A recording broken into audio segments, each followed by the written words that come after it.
Bismillahirrahmanirrahim. Assalamualaikum warahmatullahi wabarakatuh. Alhamdulillah, wassalatu wassalamu ala rasulillah, wa ba'd. Fa ikhwani wa akhwati fillah, rahimani wa rahimakumullah. Alhamdulillah, bulan Ramadan sudah di depan mata kita. Semoga Allah subhanahu wa ta'ala menganugerahkan kepada kita perjumpaan dengannya, dan Allah berikan kepada kita hidayah untuk memaksimalkan ibadah di dalamnya, dan Allah subhanahu wa ta'ala menerima amal ibadah kita sehingga kita meraih ampunannya. Di antara tujuan besar kita berpuasa adalah agar kita mencapai derajat orang-orang yang bertakwa. Sebagaimana firman Allah subhanahu wa ta'ala, Ya ayyuhalladzina amanu kutiba alaikumusiyam kama kutiba alal ladzina min qablikum la'allakum tattaqun. Wahai orang-orang yang beriman, diwajibkan atas kamu berpuasa sebagaimana diwajibkan atas orang-orang sebelum kamu agar kamu bertakwa. Namun jemaah sekalian, puasa seperti apakah yang bisa mengantarkan kita untuk meraih derajat takwa? Maka ketahuilah, puasa yang akan mengantarkan kita meraih derajat takwa adalah apabila kita berpuasa dengan didasari oleh dua hal. Yang pertama, kita lakukan atas dasar keimanan dan keikhlasan. Keimanan dan keikhlasan. Sebagaimana sabda Rasulullah SAW, Man shama Ramadana imanan wahtisaban, ghufira lahu ma taqaddama min dzambih. Barang siapa berpuasa Ramadan karena iman dan mengharapkan pahala, akan diampuni dosa-dosanya yang telah lalu. Apabila dosa-dosanya yang telah lalu diampuni dengan sebab puasa, berarti puasanya diterima oleh Allah Subhanahu wa taala. Maka puasa seperti itulah yang akan mencapai derajat takwa, yang akan mengantarkan kita mencapai derajat ketakwaan. Jadi dalam hadis ini kata Nabi SAW, puasa itu harus didasari oleh iman dan mengharapkan pahala. Apa maksudnya didasari oleh iman? Maksudnya adalah kita mengimani semua yang Allah wajibkan untuk diimani. Apa yang Allah wajibkan untuk diimani? Semua ajaran Islam. Termasuk mengimani syariat diwajibkannya puasa. Oleh karena itu jemaah sekalian, kita harus menjauhi dosa-dosa yang bisa membatalkan keimanan. Karena kalau seseorang melakukan perbuatan dosa yang membatalkan keimanan, berarti puasanya tidak didasari oleh iman. Apa dosa yang membatalkan keimanan itu? Itulah yang disebut dosa syirik dan kufur. Percuma saja seseorang itu puasa kalau dia berbuat dosa syirik atau dosa kekufuran. Dalam surat Az-Zumar ayat ke-65, Allah Subhanahu wa taala berfirman, La in asyrakta la yahbatanna amaluka. Kalau kamu berbuat syirik, maka terhapuslah amalanmu. Di surat Al-Maidah ayat ke-5, Allah Subhanahu wa taala berfirman, Wa may yakfur bil imani faqad habita amaluhu wa huwa fil akhirati minal khasirin. Barang siapa yang kafir terhadap iman, maka terhapuslah amalannya dan dia di akhirat kelak termasuk orang-orang yang merugi. Contoh jemaah sekalian, perbuatan dosa kekufuran yang akan menghapuskan amalan adalah tidak sholat. Maka tidak berguna, tidak bermanfaat orang yang puasa tapi tidak sholat. Rasulullah SAW bersabda, Man taraka sholat al-asri faqad habita amaluhu. Barang siapa meninggalkan satu sholat asar, terhapus amalannya. Bagaimana lagi kalau dia tinggalkan sholat 5 waktu. Jadi harus berdasarkan iman. Kita beriman kepada Allah dan semua syariat yang Allah turunkan. Begitu pula harus ihtisaban, berharap pahala. Maksudnya kita berharap ganjaran puasa kita hanya dari Allah semata. Ganjaran apa? Tidak lain, ganjaran surga dan dijauhkan dari api neraka. Maka inilah yang disebut dengan ikhlas. Ini sekaligus meluruskan kesalahpahaman sebagian orang bahwa ikhlas itu berarti tidak mengharap apa-apa. Justru kata Nabi SAW harus ihtisaban. Mengharap pahala, mengharap ganjaran semata dari Allah. Kenapa disebut ikhlas? Karena kita berharapnya semata dari Allah Subhanahu wa taala. Tidak sedikit pun kita berharap kepada selain Allah. Tidak balasan harta dari makhluk, tidak pula sekedar pujian mereka. Jadi Nabi SAW menyebutkan dalam satu hadis bahwa puasa kita harus dibangun di atas dasar imanan wahtisaban. Karena iman dan mengharapkan pahala. Iman bertentangan dengan kufur besar atau syirik besar, sedangkan mengharap pahala atau ikhlas bertentangan dengan syirik kecil, yaitu riya. Maka kita harus bersihkan diri kita dari segala macam bentuk kekufuran dan kesyirikan, baik besar maupun kecil. Ini syarat yang pertama untuk bisa meraih ampunan Allah Subhanahu wa taala di bulan Ramadan, agar kita menjadi orang-orang yang lebih bertakwa. Yang kedua, puasa kita harus sesuai petunjuk Nabi Muhammad SAW. Karena puasa yang tidak sesuai petunjuk beliau itu tertolak. Sebagaimana sabda beliau SAW, "Man amila amalan laisa alaihi amruna fahuwa raddun." Barang siapa mengerjakan satu amalan tidak ada padanya petunjuk dari kami, maka amalan tersebut tertolak. Atau minimalnya akan mengurangi, bahkan menghilangkan pahala puasa. Jadi dia puasa tapi dia nggak dapat apa-apa, kecuali lapar dan haus saja. Kenapa? Puasanya tidak sesuai petunjuk Nabi SAW. Maka di antara petunjuk Nabi SAW agar kita meraih ampunan Allah dengan puasa, agar kita menjadi orang yang bertakwa adalah puasa kita haruslah mencegah kita dari perbuatan dosa. Sehingga dalam hadis yang diriwayatkan Al-Bukhari dan Muslim dari Abu Hurairah radhiyallahu anhu, Nabi SAW mengatakan, "Wasyamu junnah." Puasa itu adalah perisai. Maksudnya perisai dari perbuatan yang haram. Wa idza kana yaumu shaumi ahadikum fala yarfuth wala yaskhab wala yajhal. Menangannya. Dia langsung memelukku erat, mencium keningku dengan rasa. Maka apabila hari di mana seorang dari kalian sedang berpuasa, janganlah dia mengucapkan kata-kata kotor, jangan dia berteriak-teriak, berisik, mengganggu orang dengan suaranya, jangan pula dia melakukan kejahilan. Kejahilan itu artinya setiap ucapan dan perbuatan yang bertentangan dengan syariat. Fa in syatamahu ahadun aw qatalahu falyaqul inni shaimun marratain. Maka apabila ada seseorang yang mengajak dia untuk, maka apabila ada seseorang yang mencacinya atau dia katakan saya sedang berpuasa, saya sedang berpuasa. Artinya dia tahan emosinya karena dia sedang puasa. Dia sabar. Dia tidak melayani kebodohan orang yang mengajaknya bertengkar atau mencaci makinya. Apakah maksudnya tunggu sampai saya berbuka? Tentu tidak. Dengan puasa kita dilatih agar setelah kita berbuka kita sudah terbiasa, terlatih untuk menahan emosi kita. Ini diantara hikmah agung dari puasa, agar kita berlatih kesabaran. Sehingga setelah bulan Ramadan kita menjadi orang yang lebih sabar. Dan sabar itu dibutuhkan dalam 3 hal. Yang pertama, sabar dalam menjalankan perintah Allah. Yang kedua, sabar dalam menjauhi larangan Allah. Yang ketiga, sabar dalam menghadapi hal-hal yang menyulitkan. Dan 3 macam sabar ini semuanya ada dalam puasa. Dalam puasa kita bersabar menjalankan perintah Allah. Kita terus berpuasa. Meskipun kita sudah lapar dan haus, tetap kita berpuasa. Karena puasa adalah perintah Allah. Dalam puasa juga kita menjauhi hal yang Allah haramkan. Kita tidak melakukan pembatal puasa. Dalam puasa juga kita menghadapi hal yang menyulitkan kita, tapi kita sabar. Nah, ini bagaikan madrasah, pendidikan, pelatihan. Kapan kita lihat hasilnya? Setelah Ramadan. Apakah kita menjadi orang yang bertakwa atau tidak?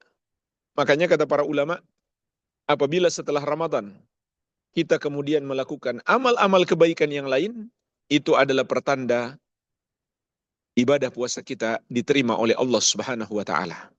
Tapi jika setelah Ramadan kita kembali berbuat dosa seperti yang biasa kita lakukan sebelum Ramadan, maka itu adalah pertanda amalan-amalan ibadah kita di bulan Ramadan tidak diterima oleh Allah Subhanahu wa taala. Kenapa? Karena apabila amalan kita diterima, balasannya adalah kebaikan, dan kebaikan terbesar yang Allah berikan kepada orang yang Allah terima amalannya adalah Allah berikan kepadanya hidayah, sehingga dia melakukan ibadah-ibadah yang lain. Dan itulah hikmahnya, kata para ulama, mengapa setelah Ramadan baru saja kita berpuasa 1 bulan, kita sudah disambut dengan berpuasa 6 hari di bulan Syawal, agar setelah kebaikan kita melakukan kebaikan yang lain. Jadi hakikat puasa adalah mencegah diri kita dari perbuatan yang haram. Kalau tidak, maka puasa kita menjadi tidak berarti. Tidak mungkin bisa mengantarkan kita menjadi orang yang bertakwa. Sebagaimana juga di hadis yang lain, Rasulullah SAW bersabda, "Man lam yada' qawla zur wal amala bihi wal jahla, falaysa lillahi hajah fi an yada'a ta'amahu wa syarabahu." Barang siapa tidak meninggalkan ucapan yang haram, tidak pula meninggalkan perbuatan yang haram, tidak pula meninggalkan kejahilan, maka Allah Subhanahu wa taala tidak butuh dengan puasanya. Tidak ada gunanya dia meninggalkan makan dan minumnya. Imam Ibnu Qayyim rahimahullah berkata, "Was-shaimu huwa alladhi shamat jawarihuhu 'anil athami." Orang yang berpuasa itu adalah yang anggota tubuhnya berpuasa dari dosa-dosa. Walisanuhu 'anil kadzib wal fuhsyi wa qauli zur, dan lisannya berpuasa dari ucapan dusta, ucapan keji, dan persaksian palsu. Wa batnuhu 'anit ta'ami wasyarabi, dan perutnya berpuasa dari makan dan minum. Wa farjuhu 'anir rafath, dan kemaluannya berpuasa dari hubungan suami istri. Jadi inilah intisari puasa yang bisa menahan kita dari perbuatan yang haram. Maka puasa seperti itulah yang akan mengangkat dan mengantarkan kita menjadi orang-orang yang bertakwa. Begitu pula jamaah sekalian, di bulan Ramadan ini banyak sekali sunnah-sunnah Nabi Sallallahu Alaihi Wasallam agar kita menjadi orang yang lebih bertakwa kepada Allah Subhanahu Wa Taala. Di antaranya adalah meningkatkan bacaan Al-Quran kita dan mempelajari tafsirnya. Ini petunjuk Nabi Sallallahu Alaihi Wasallam dan para sahabat di bulan Ramadan. Mereka lebih fokus kepada Al-Quran, baik membacanya sampai tamat, dan usahakan kita targetkan paling tidak sebulan ini 1 kali khatam. Kalau bisa lebih, tentu lebih baik lagi. Dan juga mempelajari cara membacanya yang benar. Kalau perlu kita buat jadwal rutin. Selama Ramadan akan berusaha memperbaiki bacaan. Begitu pula mempelajari tafsirnya. Dan ini yang paling penting, mempelajari tafsirnya. Baik kita hadiri kajiannya atau kita baca kitab-kitab tafsir seperti tafsir Ibnu Katsir dan lain-lain. Begitu mudah didapatkan saat ini, baik secara online maupun secara tercetak. Harus lebih perhatian kepada Al-Quran. Di surat Al-Baqarah ayat 185, Allah Subhanahu wa taala berfirman, "Syahrul Ramadan alladzi unzila fihil Qur'an." Bulan Ramadan adalah bulan diturunkannya Al-Quran. Ibnu Abbas radhiyallahu anhu mengatakan, "Wa kana yalqahu fi kulli lailatin min Ramadan fayudarrisuhul Qur'an." Malaikat Jibril alaihissalam mendatangi Nabi Muhammad sallallahu alaihi wasallam setiap malam bulan Ramadan untuk melakukan mudarasatul Quran, yaitu malaikat Jibril mengajari Al-Quran kepada Nabi sallallahu alaihi wasallam dari awal sampai akhir. Atau sebaliknya, Nabi sallallahu alaihi wasallam membaca dan malaikat Jibril menyimak, mendengarkan. Ini dilakukan setiap malam di bulan Ramadan. Yang di bulan-bulan yang lain, tidak setiap malam malaikat Jibril alaihissalam mendatangi Nabi Muhammad sallallahu alaihi wasallam. Menunjukkan Ramadan adalah bulan Al-Quran. Begitu pula, agar kita menjadi orang yang semakin bertakwa kepada Allah, hendaklah kita meningkatkan sedekah. Ibnu Abbas radhiyallahu anhu mengatakan, "Kana Rasulullah sallallahu alaihi wasallam ajwadan nas, wa kana ajwadu ma yakunu fi Ramadan." Rasulullah sallallahu alaihi wasallam adalah orang yang paling dermawan, dan di bulan Ramadan beliau semakin dermawan. Terutama jemaah sekalian, saudara-saudara kita yang sedang kesusahan. Bantulah mereka agar bisa melalui Ramadan ini dengan lebih nyaman, sehingga mereka tenang dalam beribadah kepada Allah Subhanahu wa taala. Ya, saudara-saudara kita di Palestina misalkan, begitu pula di dalam negeri kita di Aceh, di Sumatera, mereka masih terdampak akibat bencana yang terjadi 2 bulan yang lalu. Bahkan sebagian para pakar mengatakan membutuhkan waktu kurang lebih 4 tahun baru mereka bisa pulih seperti semula. Maka mereka butuh bantuan kita. Mungkin juga ada tetangga kita. Ini jangan kita lupakan. Mereka yang paling berhak. Begitu pula keluarga. Kalau ada keluarga yang membutuhkan, maka keluarga lebih berhak untuk kita bantu. Nabi SAW mengatakan, "Man fattara sa'iman kana lahu mithlu ajrihi ghaira annahu la yanqusu min ajri sa'imi syai'a." Barang siapa memberi makan berbuka puasa, maka dia akan mendapatkan seperti pahala orang yang berpuasa itu, tanpa mengurangi pahalanya sedikit pun. Jadi bayangkan kalau kita memberi makan buka puasa kepada 100 orang, kita dapat pahala puasa 100 orang. Ini termasuk makan sahur juga sama. Pahalanya sama. Kalau kita memberi makan untuk orang yang makan sahur, maka tingkatkan sedekah di bulan yang penuh berkah. Berikutnya, termasuk juga yang sangat dianjurkan di bulan Ramadan ini adalah banyak berdoa. Rasulullah SAW bersabda, "Salasu da'awatin la turat." Ada 3 doa yang tidak akan ditolak. Yang pertama, da'watul walid, doa orang tua untuk anak.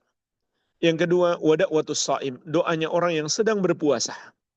Yang ketiga, wa da'watul musafir, doanya seorang musafir. Juga Nabi SAW bersabda, "Inna lillahi utaqa minan nar fi kulli yaumin wa laylatin, wa likulli muslimin fi kulli yaumin wa laylatin da'watun mustajabah." Sesungguhnya Allah memiliki hamba-hamba yang dibebaskan dari api neraka di setiap siang dan malam bulan Ramadan. Dan bagi setiap muslim di setiap siang dan malam bulan Ramadan, ada doa yang pasti dikabulkan. Dan masih banyak lagi jemaah sekalian, sunnah-sunnah di bulan Ramadan, hendaklah kita pelajari. Buka-buka buku lagi untuk mendalami ilmu tentang puasa Ramadan. Tentu tidak cukup hanya dengan nasihat yang singkat ini. Harus kita pelajari lebih dalam. Ya. Siapa yang ingin beberapa buku, insya Allah saya punya beberapa buku terkait dengan Ramadan. Uh, bisa dibaca secara PDF atau mungkin bisa buka di Telegram saya, di situ ada semuanya, bisa di-download.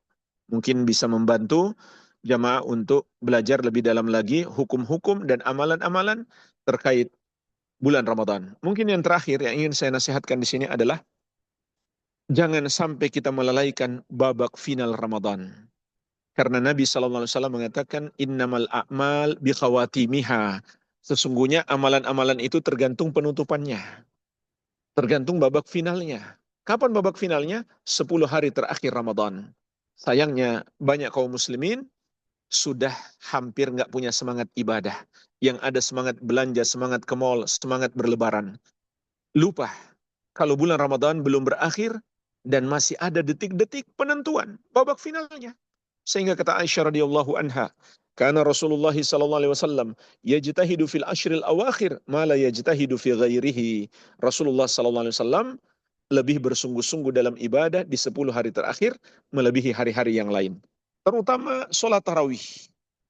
Sholat tarawih sangat ditekankan dan di 10 malam terakhir Ramadan hendaklah ditingkatkan. Kata Aisyah radhiyallahu anha, "Kana Nabi sallallahu alaihi wasallam idza dakhala al-ashru." Nabi sallallahu alaihi wasallam apabila masuk 10 malam terakhir Ramadan, beliau melakukan 3 hal. Yang pertama, syadda mi'zarahu. Beliau kencangkan sarungnya. Artinya beliau sama sekali enggak berhubungan suami istri demi fokus ibadah. Yang kedua, wa ahya lailahu. Beliau menghidupkan malamnya. Artinya beliau tidak tidur sama sekali atau tidur cuma sedikit. Ini sunnah spesial di 10 malam terakhir Ramadan. Enggak tidur sama sekali. Untuk ibadah. Bukan untuk main HP, untuk nonton, bukan. Yang ketiga, wa aiqadha ahlahu, dan beliau membangunkan keluarganya. Artinya, malam 1 sampai 20 beliau tidak sampai membangunkan keluarganya untuk sholat tarawih. Tapi di 10 malam terakhir beliau bangunkan. Menunjukkan ini benar-benar harus diperhatikan. Wallahu a'lam, ini yang bisa saya sampaikan, semoga bermanfaat. Wabillahi taufik, saya kembalikan kepada moderator. Tafadhal Bu, barakallahu fik. Ya, Wafik Barakallah, Jazakallah khair Ustadz untuk nasihat-nasihatnya. Eh, ya, kemudian kita masuk ke babak ke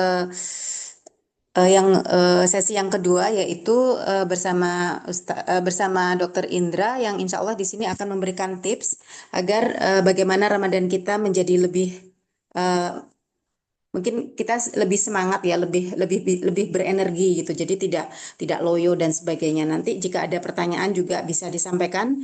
Jika nanti misalkan Ustadz masih bersama kita bisa disampaikan bisa dijelaskan misalnya pertanyaan untuk siapa.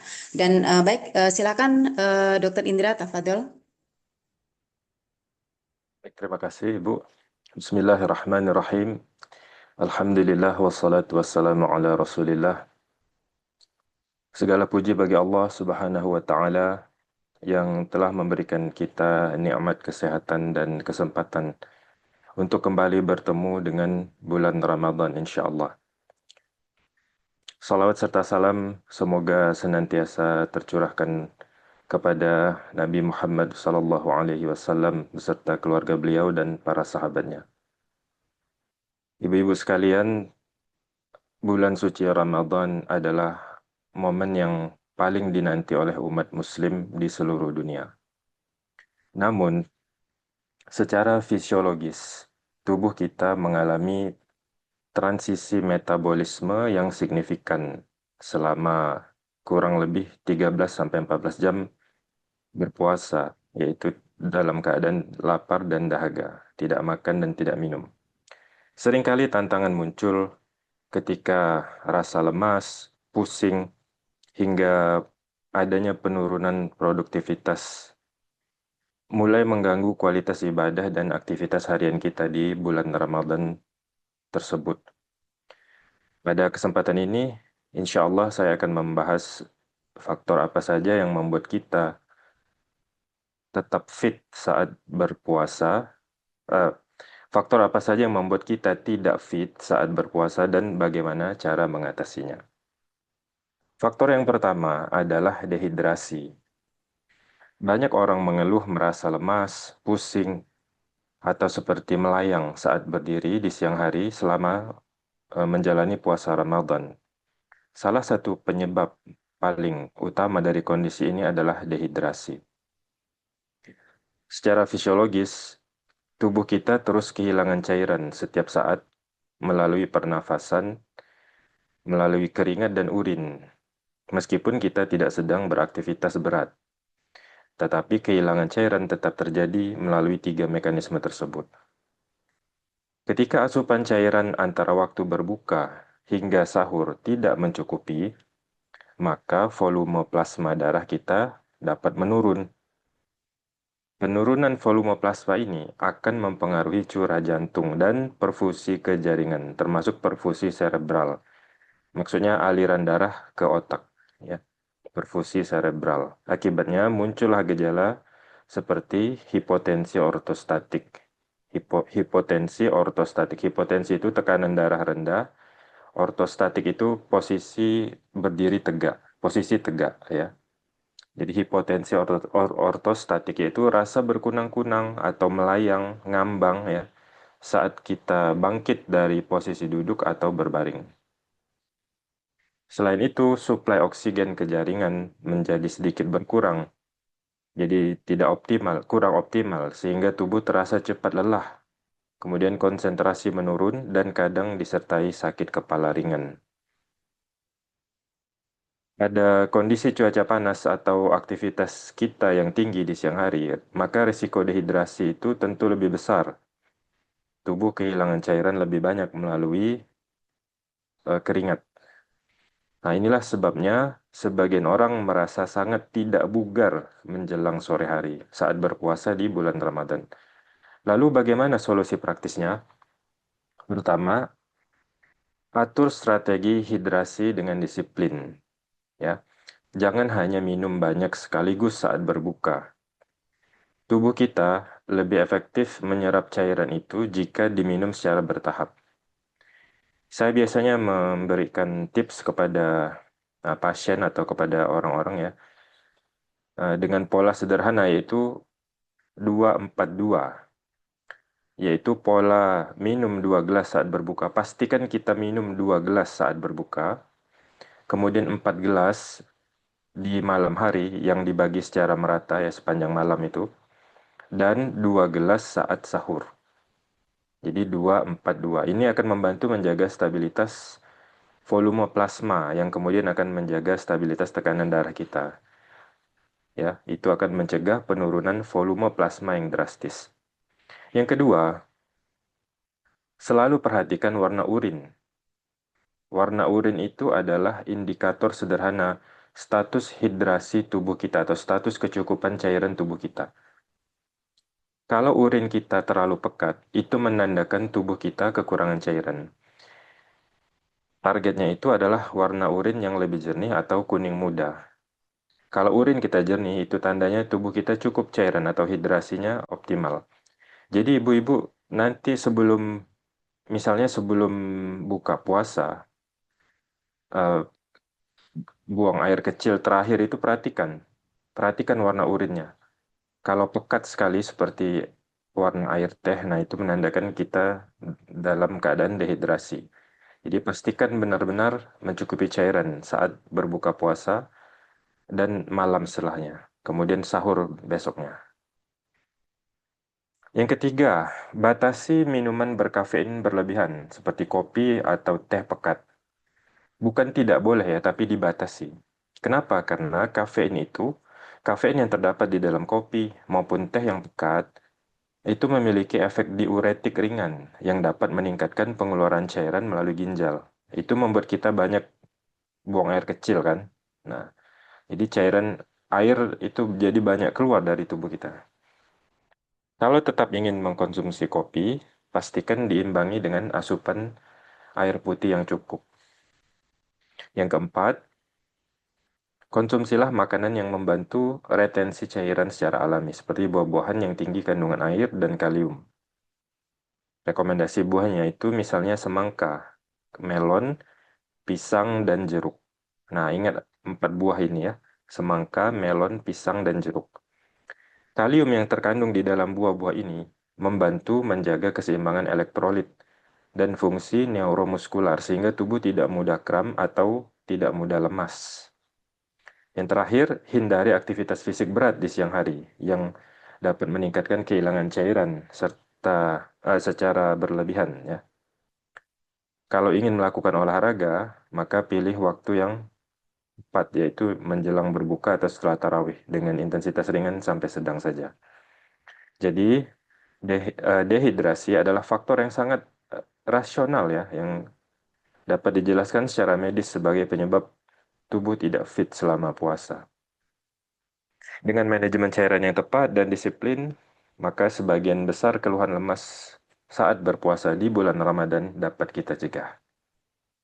Baik, sekarang faktor yang kedua, mengapa kita merasa tidak fit atau terasa lemas, terasa kelelahan saat menjalani puasa di bulan Ramadan, yaitu fluktuasi kadar gula darah setelah sahur. Nah, ini adalah faktor yang juga mempengaruhi mengapa seorang itu merasa tidak fit di siang hari selama menjalani puasa Ramadan. Glukosa atau gula darah adalah sumber energi utama tubuh kita, terutama bagi otak.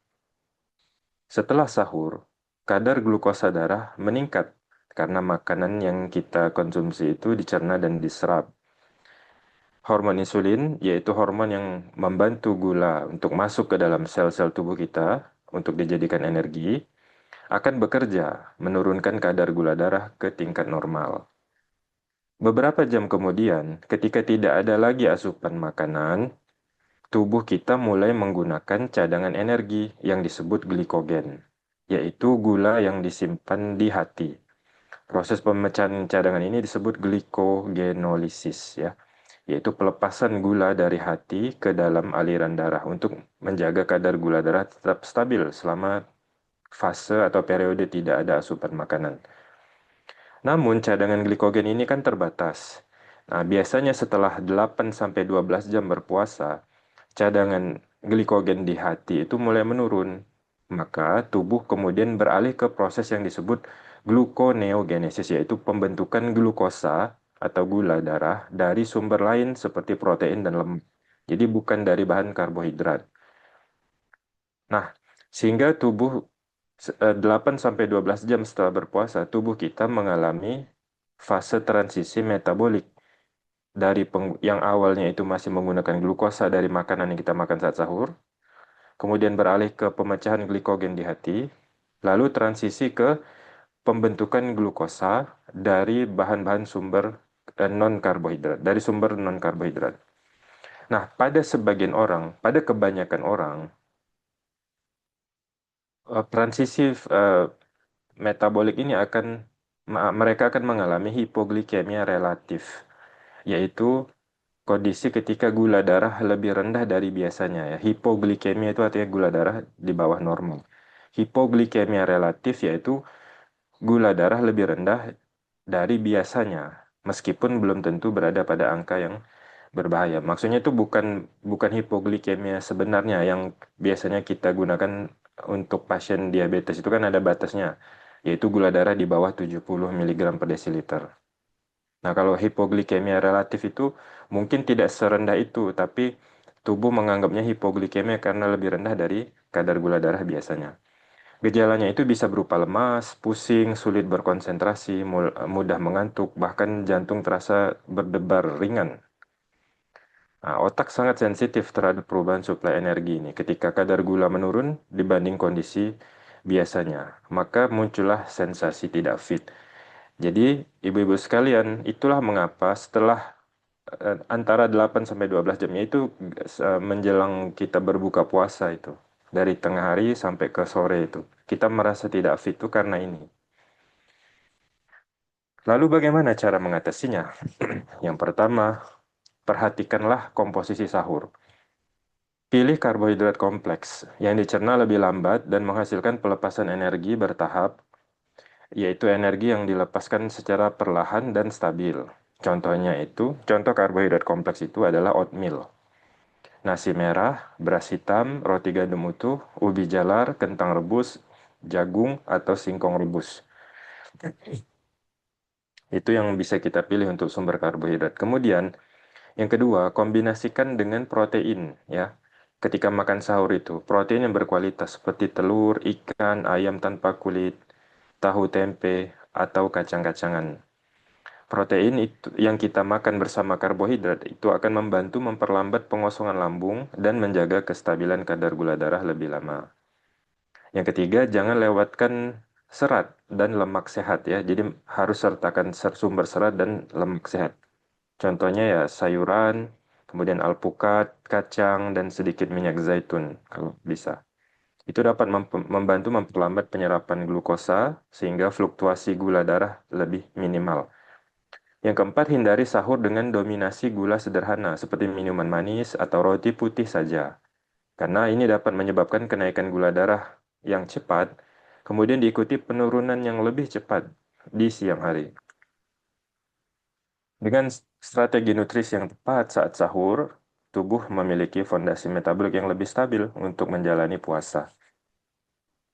Fluktuasi gula darah itu tetap terjadi sebagai bagian dari adaptasi alami, tetapi gejalanya dapat diminimalisir sehingga tubuh tetap fit dan produktif sepanjang hari.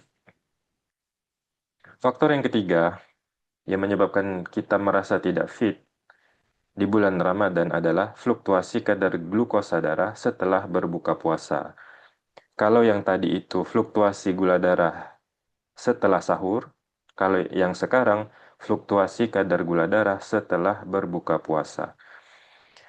Kadang kita merasa aneh, sepanjang hari puasa mungkin masih bisa tahan, tapi setelah berbuka justru terasa sangat mengantuk, sangat lemas, bahkan seperti kehilangan energi.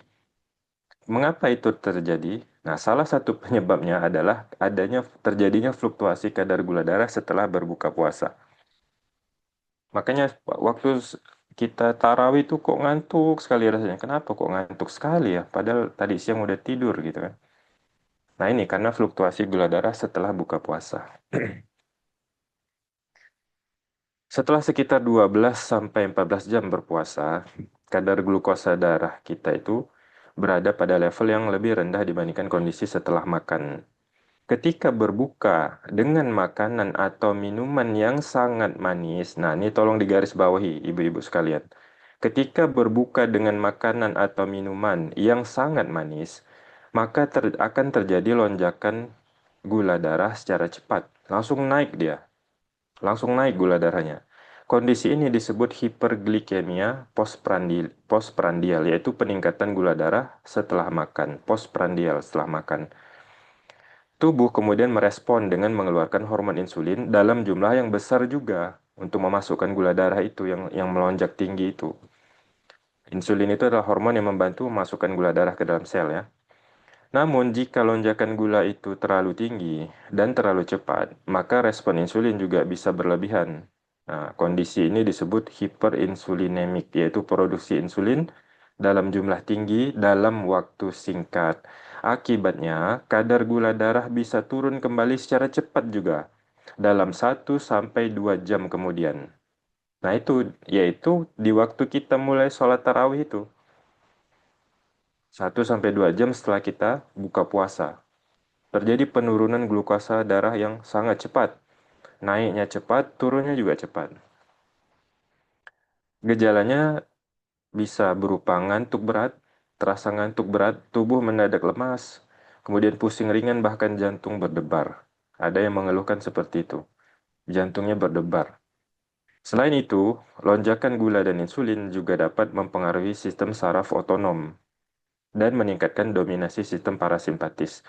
Sistem saraf otonom itu kan ada dua, simpatis dan parasimpatis. Nah, yang parasimpatis ini kalau dia aktif, membuat tubuh kita jadi lebih rileks dan mengantuk. Makanya, kalau kita, makanya kita merasa sangat mengantuk setelah berbuka dengan menu yang tinggi gula, makanan minuman yang sangat tinggi gula. Lalu bagaimana mencegahnya? Pertama, berbukalah secara bertahap. Awali dengan air putih dan 1 sampai 3 butir kurma secukupnya. Ini untuk berbuka saja. Kurma itu mengandung glukosa alami dan serat, ya, yang membantu menaikkan gula darah lebih terkendali dibandingkan minuman sirup atau minuman manis atau makanan manis lainnya yang tinggi gula. Yang kedua, hindari langsung mengkonsumsi minuman yang sangat manis dalam jumlah besar. Kalau memang ingin minuman yang manis, ya, kalau pengen benar yang manis, maka konsumsilah dalam jumlah kecil saja dan seimbangkan dengan makanan utama yang mengandung protein dan serat. Makanan setelah berbuka puasanya itu. Yang ketiga, pastikan makanan utama mengandung kombinasi karbohidrat kompleks, protein, lemak sehat, dan serat. Seperti waktu kita sahur tadi yang sudah saya jelaskan. Kombinasi ini membantu memperlambat penyerapan glukosa sehingga lonjakan gula darah tidak terlalu tajam. Yang keempat, makanlah dengan tempo yang wajar. Ya, memberi jeda antara makanan pembuka dan makanan utama. Itu akan membantu pankreas mengatur pelepasan insulin secara lebih stabil. Jadi, ibu-ibu sekalian, rasa lemas setelah berbuka bukan karena tubuh kekurangan energi, tetapi karena perubahan gula darah yang terlalu cepat. Fluktuasi gula darah yang terlalu cepat. Dengan strategi berbuka yang lebih terkontrol, kita dapat menjaga energi tetap stabil hingga malam hari, sehingga kita bisa beribadah dengan lebih baik. Faktor yang keempat, mengapa kita tidak fit selama menjalani puasa di bulan Ramadan adalah karena perubahan ritme sirkadian dan kualitas tidur. Apa itu ritme sirkadian? Ritme sirkadian itu adalah jam biologis alami tubuh yang mengatur siklus tidur dan bangun selama 24 jam. Pusat pengaturnya itu ada di otak, namanya nukleus suprachiasmatic, yaitu ada di otak ya. Pusat pengendali waktu biologis tubuh, kapan kita harus tidur, kapan kita harus bangun. Ritme ini mempengaruhi produksi hormon dan yang terpenting itu adalah hormon melatonin, yaitu hormon yang membantu kita tidur. Dan kortisol. Jadi dua hormon ini yang terutama diatur ya. Hormon melatonin yang berperan dalam mengatur waktu tidur kita dan kortisol yaitu hormon yang membantu tubuh merasa segar dan siap beraktivitas di pagi hari. Saat bulan Ramadan, pola tidur kita kan berubah ya. Kita tidur lebih larut karena kita melakukan ibadah, atau aktivitas malam setelahnya misalnya, lalu bangun lebih awal untuk sahur. Perubahan ini sering kali memotong fase tidur. Fase tidur yang disebut rapid eye movement ya, kalau ibu pernah dengar, atau REM, itu fase di mana kita tidur dalam ya, tidur dalam, fase tidur dalam, yang penting untuk pemulihan otak dan konsolidasi memori. Akibatnya, meskipun secara total kita merasa sudah cukup tidur, tapi kualitasnya menurun. Kemudian gangguan ini juga, perubahan waktu tidur itu juga mempengaruhi cortisol awakening response, yaitu lonjakan alami hormon kortisol saat kita bangun pagi. Bila respon ini tidak optimal karena tidur kita itu terpotong ya, tubuh akan terasa berat, tubuh rasanya berat, kurang segar, dan mengantuk sepanjang hari. Selain itu, kurang tidur kronis juga dapat meningkatkan peradangan ringan dalam tubuh dan memperburuk rasa lelah. Jadi bukan hanya karena puasanya itu sendiri, bukan hanya karena menahan makan minum, kemudian dehidrasi, tetapi juga karena perubahan pola tidur yang tidak terkelola dengan baik. Apakah itu bisa dikelola? Bisa. Bagaimana solusinya? Nah, pertama, usahakan tidur lebih awal setelah sholat tarawih. Hindari aktivitas yang tidak perlu di malam hari ya, seperti penggunaan gadget secara berlebihan, ya, karena cahaya biru dari layar itu dapat dapat mempengaruhi produksi hormon melatonin dan membuat kita sulit tidur. Yang kedua, pertahankan durasi tidur total minimal 6-7 jam selama 24 jam. Jika kita tidur malamnya kurang, maka kita bisa menggantinya di siang hari dengan tidur singkat yang disebut power nap. Ya, kalau ibu-ibu pernah dengar power nap, itu tidur siang yang singkat selama 15-20 menit saja di siang hari. Tidur singkat ini cukup untuk meningkatkan kewaspadaan dan memperbaiki fungsi kognitif kita sehingga kita jadi merasa segar ya, tidak tidak lemah, tidak kelelahan. Kemudian, ciptakan kualitas tidur yang baik. Tidurlah di ruangan yang gelap, yang sejuk, dan tenang. Itu akan membantu tubuh masuk ke fase tidur yang lebih dalam. Ya, supaya kita dapatkan fase tidur dalam beberapa kali dalam siklus tidur kita di malam hari di bulan Ramadan itu. Faktor yang kelima, ini yang terakhir. Mengapa kita merasa tidak fit selama menjalani puasa di bulan Ramadan adalah karena tidak melakukan olahraga di bulan Ramadan. Banyak orang berpikir bahwa puasa itu, bulan Ramadan itu berarti harus mengurangi seluruh aktivitas fisik, fokus ibadah saja, fokus baca Quran saja, tidak usah olahraga sama sekali. Padahal secara medis, tubuh manusia itu dirancang untuk bergerak. Ketika kita berhenti berolahraga selama 1 bulan penuh, maka akan terjadi penurunan kapasitas kardiorespirasi, yaitu kemampuan jantung dan paru dalam mendistribusikan oksigen ke seluruh tubuh. Dalam beberapa minggu tanpa aktivitas fisik, maka kapasitas maksimal tubuh dalam menggunakan oksigen dapat menurun. Akibatnya, aktivitas ringan pun akan terasa lebih berat. Otot jadi kurang efisien dalam menggunakan energi, sirkulasi darah kurang optimal, dan sensitivitas insulin dapat menurun. Sensitivitas insulin itu adalah kemampuan sel untuk merespon hormon insulin secara efektif. Ya, jika sensitivitas ini menurun, maka regulasi gula darah menjadi kurang stabil dan tubuh menjadi lebih mudah merasa lelah.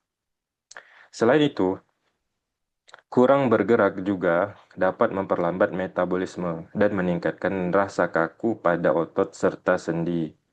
Kombinasi ini membuat tubuh terasa berat, bukan karena puasanya, tetapi karena kurangnya stimulasi fisiologis.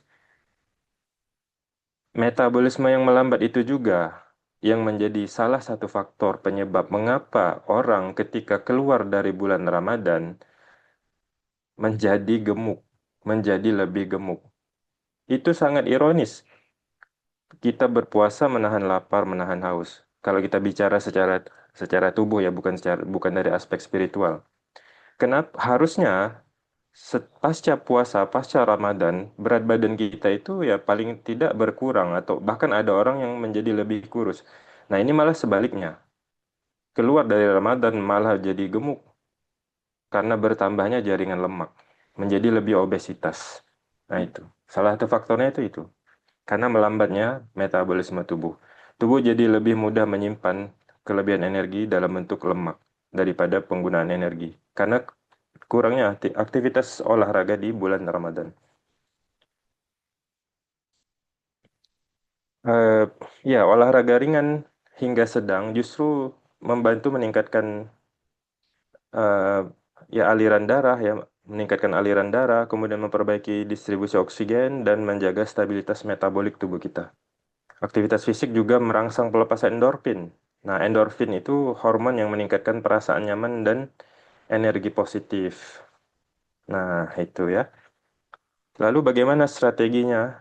Strategi aman untuk berolahraga di bulan Ramadan. Yang pertama, pilihlah waktu yang tepat.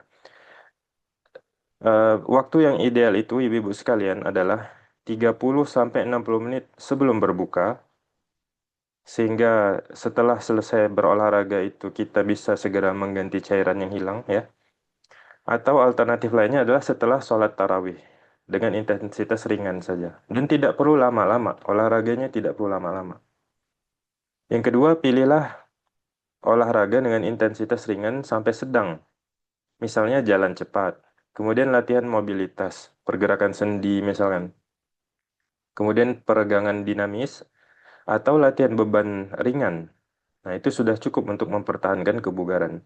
Hindari latihan intensitas tinggi di siang hari, karena berisiko meningkatkan dehidrasi dan kelelahan berlebihan. Atau misalkan ada yang berpikir, sudah latihan beban aja nanti pasca tarawih, setelah sholat tarawih. Silakan, tapi jangan menggunakan beban yang sangat berat atau intensitas yang tinggi, karena nanti akan berdampak pada tidur dan setelah sahur, karena kita biasanya akan kelelahan kalau latihannya terlalu berat. Yang ketiga adalah perhatikan hidrasi dan nutrisi setelah olahraga. Pastikan cairan dan asupan protein cukup untuk membantu pemulihan otot. Jadi, ibu-ibu sekalian, berhenti total dari olahraga selama Ramadan bukanlah solusi untuk menjaga energi, malah bukan sama sekali. Justru aktivitas fisik yang terkontrol dan terencana akan membantu tubuh tetap adaptif, metabolisme kita tetap stabil, dan rasa tidak fit dapat diminimalkan. Sebagai penutup, penting untuk kita ingat bahwa kesehatan itu adalah amanah, ya. Dan menjaga kebugaran di bulan Ramadan adalah bentuk ikhtiar kita agar ibadah dapat dijalankan dengan lebih khusyuk dan lebih optimal dan lebih maksimal. Dengan menerapkan pola hidrasi yang cerdas, nutrisi yang seimbang, manajemen istirahat yang tepat, kemudian tetap aktif berolahraga, maka insya Allah kita tidak hanya mendapat pahala secara spiritual, tetapi juga mendapatkan kebugaran secara fisik. Demikian, semoga bermanfaat. Ya, Masya Allah, jazakallah khair Ustadz, jazakallah khair dokter untuk tips agar kita tetap bugar di Ramadan nanti insya Allah biidznillah. Baik, insya Allah kita akan lanjut dengan sesi tanya jawab. Jika sebentar saya lihat Ustadz, apakah Ustadz masih bergabung bersama kita? Ya, alhamdulillah, terima kasih. Ya, Satu iya, dua pertanyaan masih bisa, Bu. Oh baik, kita dulukan yang pertanyaan yang bersama Ustadz karena insya Allah Ustadz sebentar lagi akan ada kajian yang lain. Ya, kemudian nanti akan kita lanjutkan dengan bersama Dokter Indra kembali. Silakan teman-teman jika ada yang ingin bertanya. Ya, baik, saya awali Ustadz. Saya ada pertanyaan Ustadz tentang ini Ustadz. Kita banyak tahu bahwa eh, dan perintah dari Allah ketika kita berpuasa untuk menyambut Ramadan itu kita harus ada rasa yang bahagia gitu Ustadz. Kita harus ada rasa yang gembira gitu. Tetapi saya pribadi untuk memasuki Ramadan tuh saya merasa takut Ustadz. Jadi bukan jadi ada rasa gembira tapi di sisi lain tuh saya takut tidak bisa memaksimalkan mengisi waktu-waktu kita dengan hal-hal yang apa yang bermanfaat gitu Ustadz. Jadi karena kita tahu bahwa di Ramadan itu selain ada pahala yang menanti, tetapi dosa pun kita akan juga dilipat gandakan. Jadi saya lebih cenderung sebelum memasuki seperti ini tuh saya lebih cenderung takut kepada saya tidak bisa memaksimalkan waktunya gitu Ustadz. Bagaimana nasihat Ustadz untuk hal ini Ustadz? Jazakallah khair. Baik. Adanya kegembiraan dan kita berharap agar kita bisa memaksimalkan Ramadan dengan sebaik-baiknya sehingga Allah Subhanahu wa taala mencurahkan rahmat kepada kita. Begitu pula adanya rasa takut. Ya, jangan sampai kita tidak bisa mengisi Ramadan dengan baik sehingga Allah Subhanahu wa taala murka kepada kita. Ini dua hal yang bagus. Memang dua-duanya harus ada. Harus diseimbangkan antara harap dan takut.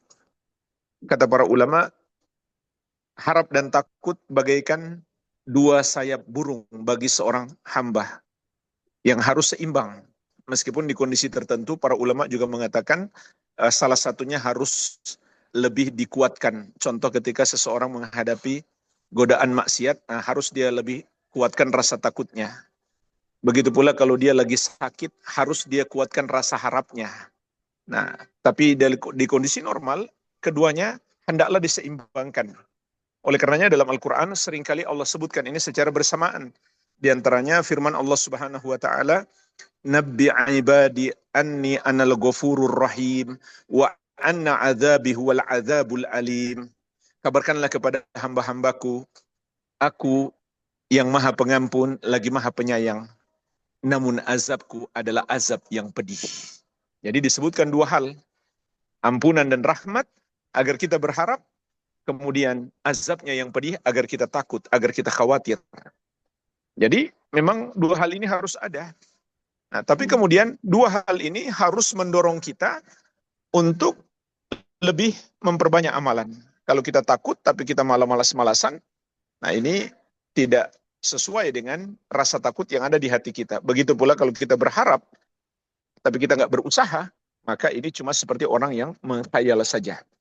Oleh karenanya, agar kita bisa benar-benar memaksimalkan Ramadan, kita perlu pertolongan Allah Subhanahu wa taala. Bersungguh-sungguhlah dalam berdoa, mohon hidayah, mohon pertolongan kepada Allah Subhanahu wa taala, baca doa-doa minta hidayah.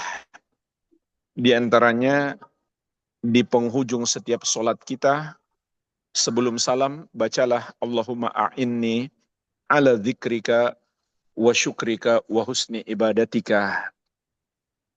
Dan juga hendaklah kita hadirkan dalam hati, bisa jadi Ramadan ini adalah Ramadan terakhir kita. Maka kita harus berusaha memaksimalkan dengan baik. Sebagaimana sabda Nabi SAW, "Sholli sholata muwaddi", solatlah kamu seperti solat orang yang hendak berpisah dengan dunia ini. Maka kita tidak tahu, bisa jadi Ramadan kita ini adalah Ramadan yang terakhir, jangan sampai kita sia-siakan. Dan kita ingat, ini adalah nikmat Allah yang harus kita syukuri. Kalau kita nggak syukuri dengan cara memperbanyak amalan, kita harus takut nikmat ini dicabut oleh Allah Subhanahu wa taala. La in syakartum la azidannakum wa la in kafartum inna adzabi lasyadid. Kalau kamu bersyukur, sungguh benar-benar akan kutambah nikmatku. Kalau kamu ingkar, maka sungguh azabku sangatlah pedih.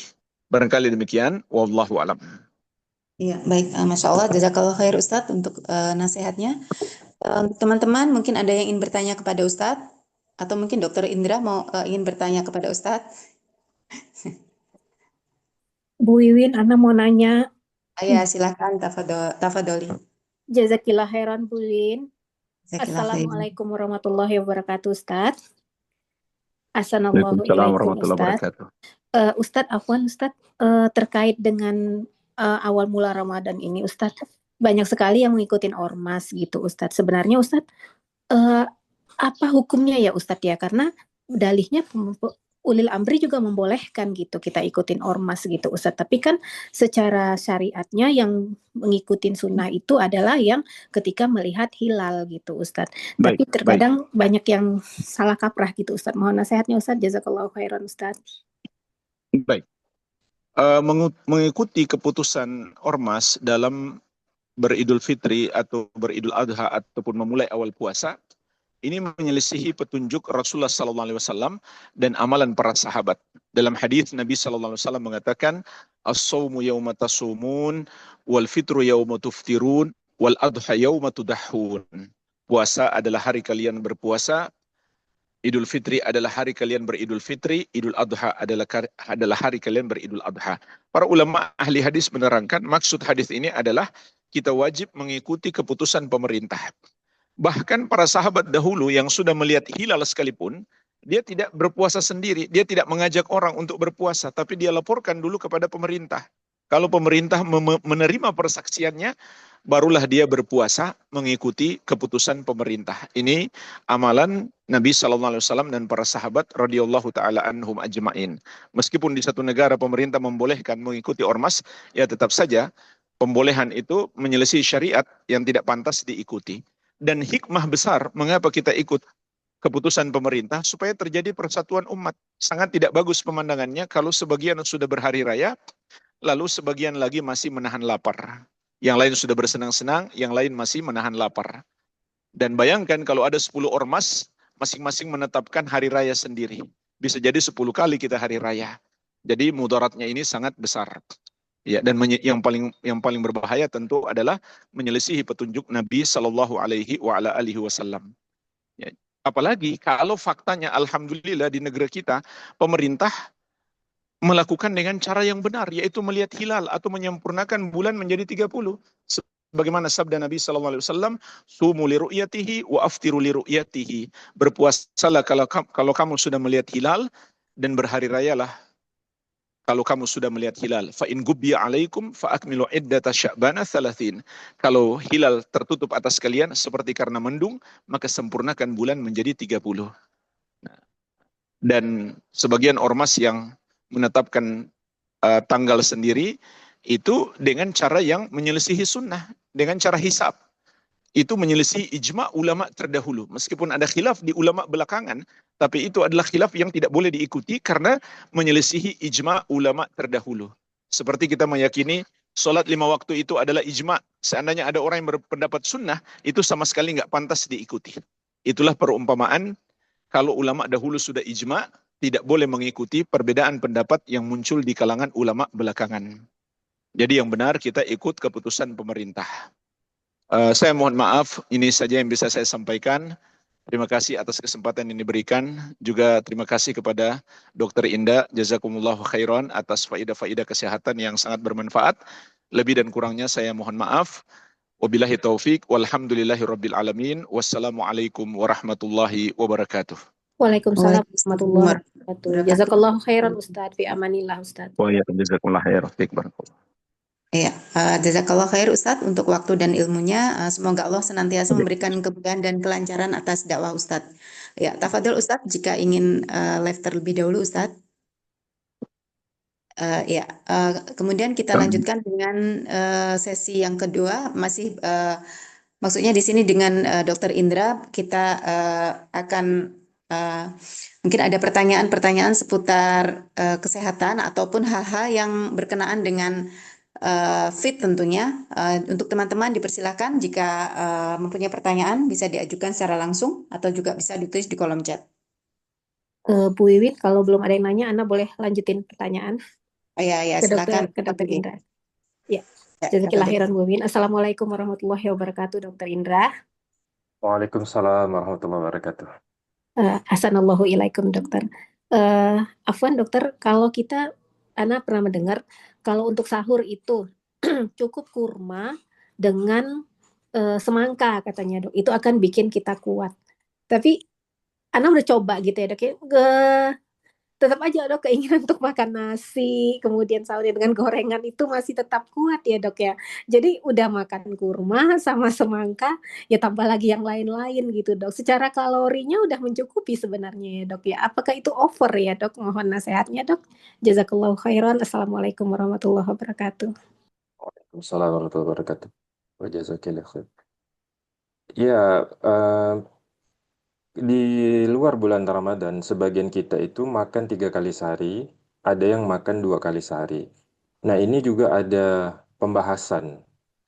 Ada yang bilang makan tuh 2 kali sehari aja, atau ada yang malah makan 1 kali sehari aja. Ada yang terbiasa dengan makan 3 kali sehari, ada yang 4 kali sehari, ada yang 6 kali sehari makan.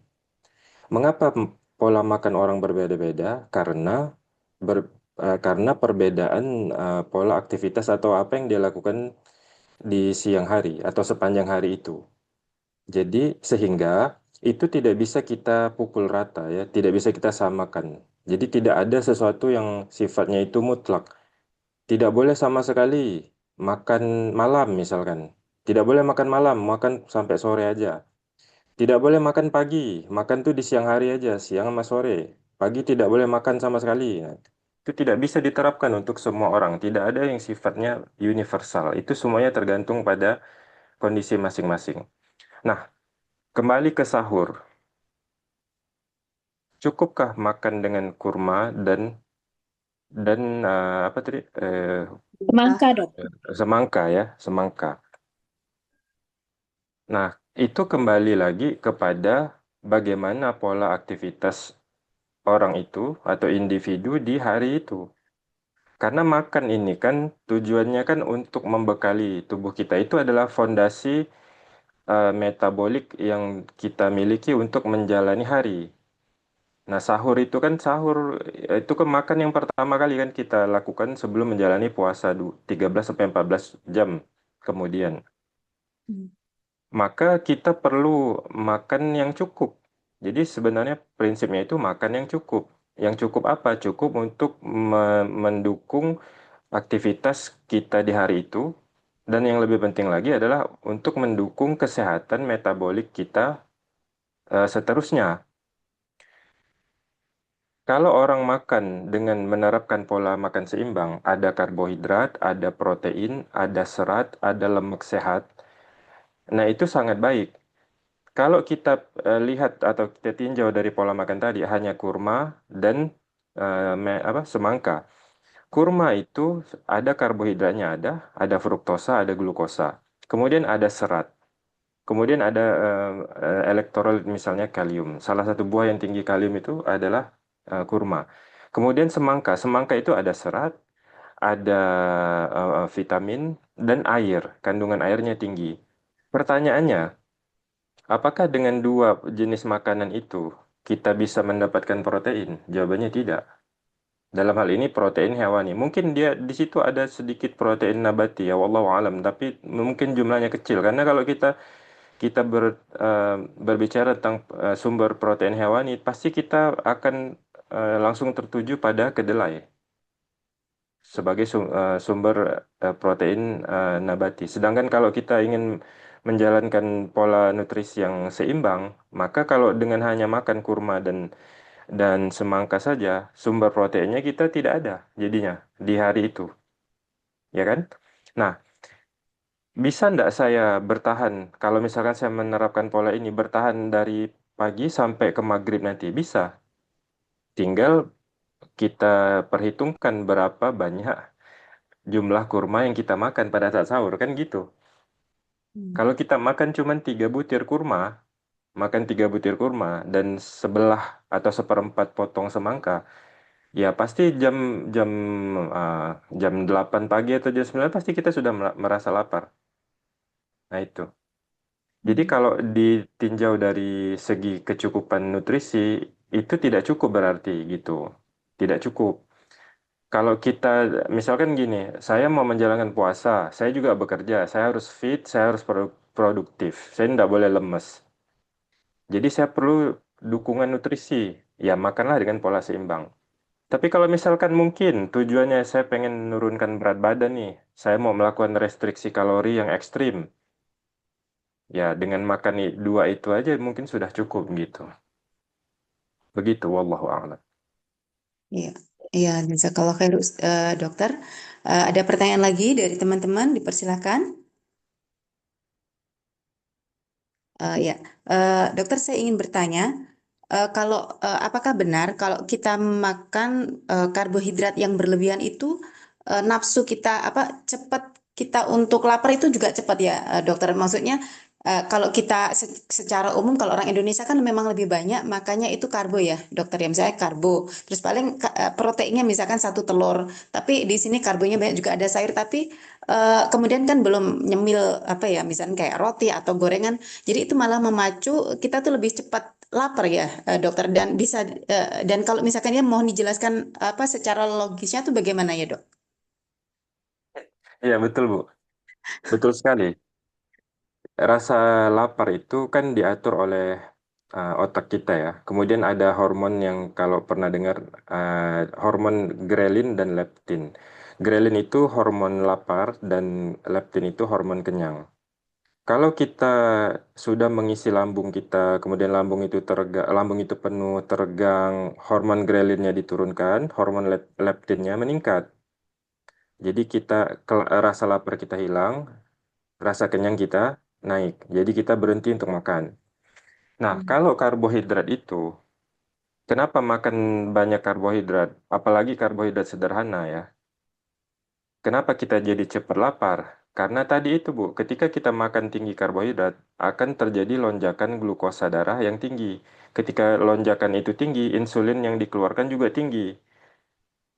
Ketika insulin yang dikeluarkan tinggi, maka kecepatan gula darah itu masuk ke sel-sel juga tinggi. Jadi terjadi penurunan yang drastis gula darah itu. Jadi tidak sustain gitu sepanjang hari atau dalam beberapa jam. Sehingga otak mengira, otak persepsi otak itu kita kekurangan energi gitu. Jadi akhirnya hormon grelinnya naik lagi. Jadi kita ada sensasi untuk makan lagi, terasa lapar lagi gitu. Makanya mudah lapar. Berbeda dengan kalau kita kombinasikan dengan serat yang tinggi. Oh ya, maaf gini. Secara umum dan khususnya pada pasien diabetes. Kan biasanya pasien nanya gini, "Dok, apakah pasien diabetes itu harus makan kentang, harus makan jagung? Apakah tidak boleh makan nasi putih?" Jawabannya boleh. Boleh. Masalah pada nasi putih, pada beras itu adalah proses rafinasi. Kan beras beras itu kan dari bulirnya itu yang mulai dari kulitnya, terus ada apa? Ada lapisan luar dari bijinya itu. Nah, itu dalam proses rafinasi itu kan dibersihkan. Jadi dia itu benar-benar putih gitu. Berasnya itu putih. Supaya ya kalau dimasak ya enak dilihat, kemudian enak dimakan, mudah dicerna. Nah, masalahnya pada khususnya negara kita konsumsi nasi putih sebagai makanan pokok itu tinggi. Dalam arti gini, jumlahnya itu pada tiap porsi makan itu terlalu berlebihan sebenarnya. Nah, dalam konteks pasien diabetes atau untuk pasien yang untuk kesehatan metabolik secara umum, sebenarnya nasi putih itu kalau mau dikonsumsi itu idealnya 100 sampai 200 gram saja. 100 sampai 200 gram itu sekitar ini Bu, sekitar 1 sendok makan nasi. Sekitar sorry, maaf.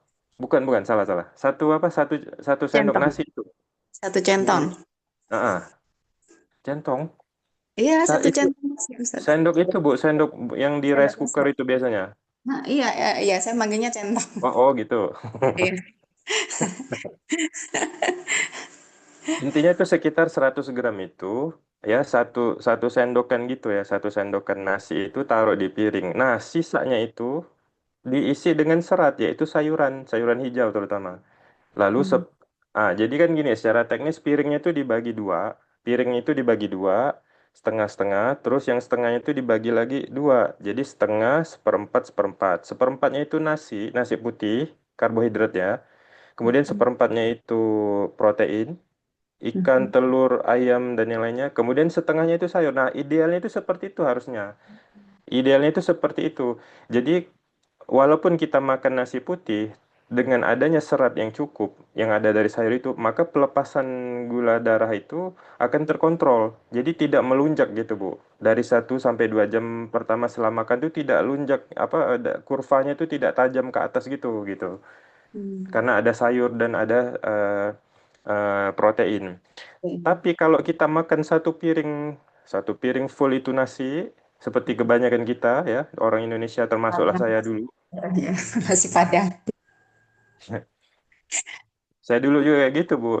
Ya dari kecil kan kayak gitu kan. Setelah tahu Iya, ilmunya jadi baru berubahnya sekarang ini gitu kan. Nasi iya. nasi putihnya penuh, sayurnya adalah mungkin sekian, enggak terlalu banyak. Terus proteinnya sangat sedikit. Kayak tadi Ibu bilang, 1 telur aja Iya. misalnya.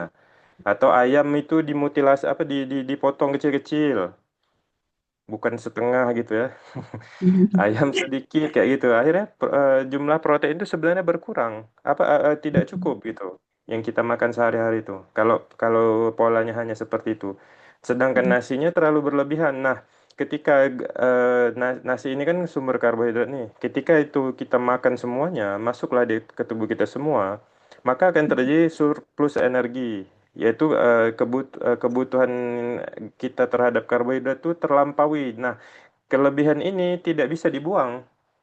Kelebihan ini tidak bisa dibuang, hanya bisa disimpan. Disimpannya itu dalam bentuk glikogen di hati. Kalau itu sudah tercukupi, sisanya disimpan sebagai lemak. Jadi diubah menjadi lemak. Glukosa darah itu diubah jadi lemak. Nah gitu. Jadi pertanyaan Ibu betul. Betul Bu, kalau kita makan tinggi karbohidrat, apalagi karbohidrat sederhana, kita akan cepat lapar. Nah, makanya tadi strategi yang saya jelaskan, salah satu penyebab orang merasa lemas di siang hari Ramadan itu akibat fluktuasi gula darah yang terjadi setelah sahur. Akibat apa? Akibat makan karbohidrat terlalu banyak atau makan karbohidrat sederhana secara berlebihan. Contoh udah makan nasi, misalkan makanan sahur, makanan utamanya tuh nanti ditambah lagi misalkan roti atau kue manis atau minuman manis misalkan. Jadi double kan gitu. Jadi semakin banyak gula darahnya. Eh, Insya terjadi lonjakan yang Allah. cepat, kemudian terjadi penurunan yang cepat juga, akhirnya hormon grelin ditingkatkan, hormon leptin diturunkan. Akhirnya kita merasa lapar lagi. Jadi craving istilahnya. Aduh, baru 4 jam kok udah lapar gitu, mau makan lagi gitu. Itu betul, Bu. Jadi kalau kita tinggi karbohidrat, makan karbohidrat ya, kita akan cepat lapar. Demikian. Wallahu a'lam. Ya, Dok, berkenaan dengan adakah eh, tips kan nggak tahu ya ini mitos apa benar apakah ketika kita makan tuh pertama yang kita makan tuh harus protein kemudian sayur baru karbonya atau seperti itu ataukah bebas aja Dok dalam kita mengkonsumsi itu? Kenapa, Bu? Kenapa Ibu bertanya begitu? Apa logikanya? Karena gini Kak, saya pernah dengar dan katanya kalau pertama yang kita makan itu misalkan dari protein itu dia akan lebih akan lebih mengenyangkan. Terus yang kedua kalau misalkan serat dia apa ya maksudnya jadi yang akan mencernanya tuh akan lama dan kalau yang terakhir karbo katanya kalau kita sudah kenyang jadi karbonya nggak perlu banyak-banyak gitu dok. Oke. Sekarang gini, kalau kita makan satu piring yang isinya ada karbo, ada serat, dan ada protein, taruhlah kita habiskan itu dalam waktu 10 menit katakanlah. 10 menit. Nah, setelah 10 menit, ketiga sumber makanan tersebut berada di lambung. Sama-sama berada di lambung kan? Lambung itu ya kayak kantong aja. Kayak kantong plastik itu, Bu. Kantong kresek itu. Kalau kita masukin apa aja ya jadi satu kan? Jadi satu kan? Nah, itu. Oh, berarti nggak ngaruh Nah, ya dok. Bisa bukan, dicampur. bukan. Bukan, sebentar. Oh ya. Nah, ya, nanti di lambung itu akan terjadi proses pencernaan kan. Lambung itu berkontraksi, menggiling makanan, kemudian dilepaskanlah enzim-enzim tuh, enzim-enzim asam lambung, kemudian enzim pepsin dan yang lainnya itu untuk mencerna karbohidrat, protein dan lemak dicerna. Nanti itu berlangsung 4 sampai 6 jam. Jadi makanan itu ada di dalam lambung 4 sampai 6 jam tergantung kombinasi makanannya atau makanan apa. Kalau Ibu cuman makan roti putih, roti putih itu Bu, roti putih campur selai manis sedikit 2 atau 3 lembar itu cepat sekali dicerna. Mungkin tidak sampai 4 jam ada di lambung. Habis itu lambungnya kosong. Nah, lalu itu dicerna dan nanti naiklah gula darah, asam amino, asam lemak, gliserol, dan yang lainnya. Lalu logikanya kalau seperti itu, apakah urutan makan itu berpengaruh? Misalkan dari satu piring itu kita makan sayurnya dulu, dimasukin dulu. Baru makan sumber proteinnya dulu. Baru nasinya terakhir misalkan, atau karbohidratnya terakhir. Entah karbohidratnya kentang atau apa, dan yang lainnya gitu kan. Apakah itu berpengaruh? Eh, Kalau secara ini Bu, kalau apa? Secara teknis ya, dalam jangka waktu 10 menit, makan dalam waktu 10 menit itu rasanya tidak. Rasanya tidak. Kenapa? Karena dalam 10 menit itu makanan itu sudah sama-sama ada di lambung kan? Nah, logikanya kan begitu, Bu. Iya. Logikanya begitu. Nah, kecuali misalkan gini, saya mau bikin strategi nih, saya pengen inilah turun berat badan, saya mau kurangi karbo, sampai nanti itu sangat rendah karbohidrat saya biar terjadi proses pembakaran lemak saya lebih maksimal misalkan dikombinasikan dengan olahraga kardio. Jadi kalau makan pagi itu saya utamakan ini misalnya serat sama protein aja. Kalaupun apa ada karbohidratnya ya sedikit aja gitu. Nah, itu ya ya masuk akal juga. Tapi kalau itu semuanya sudah ada di dalam piring, Bu.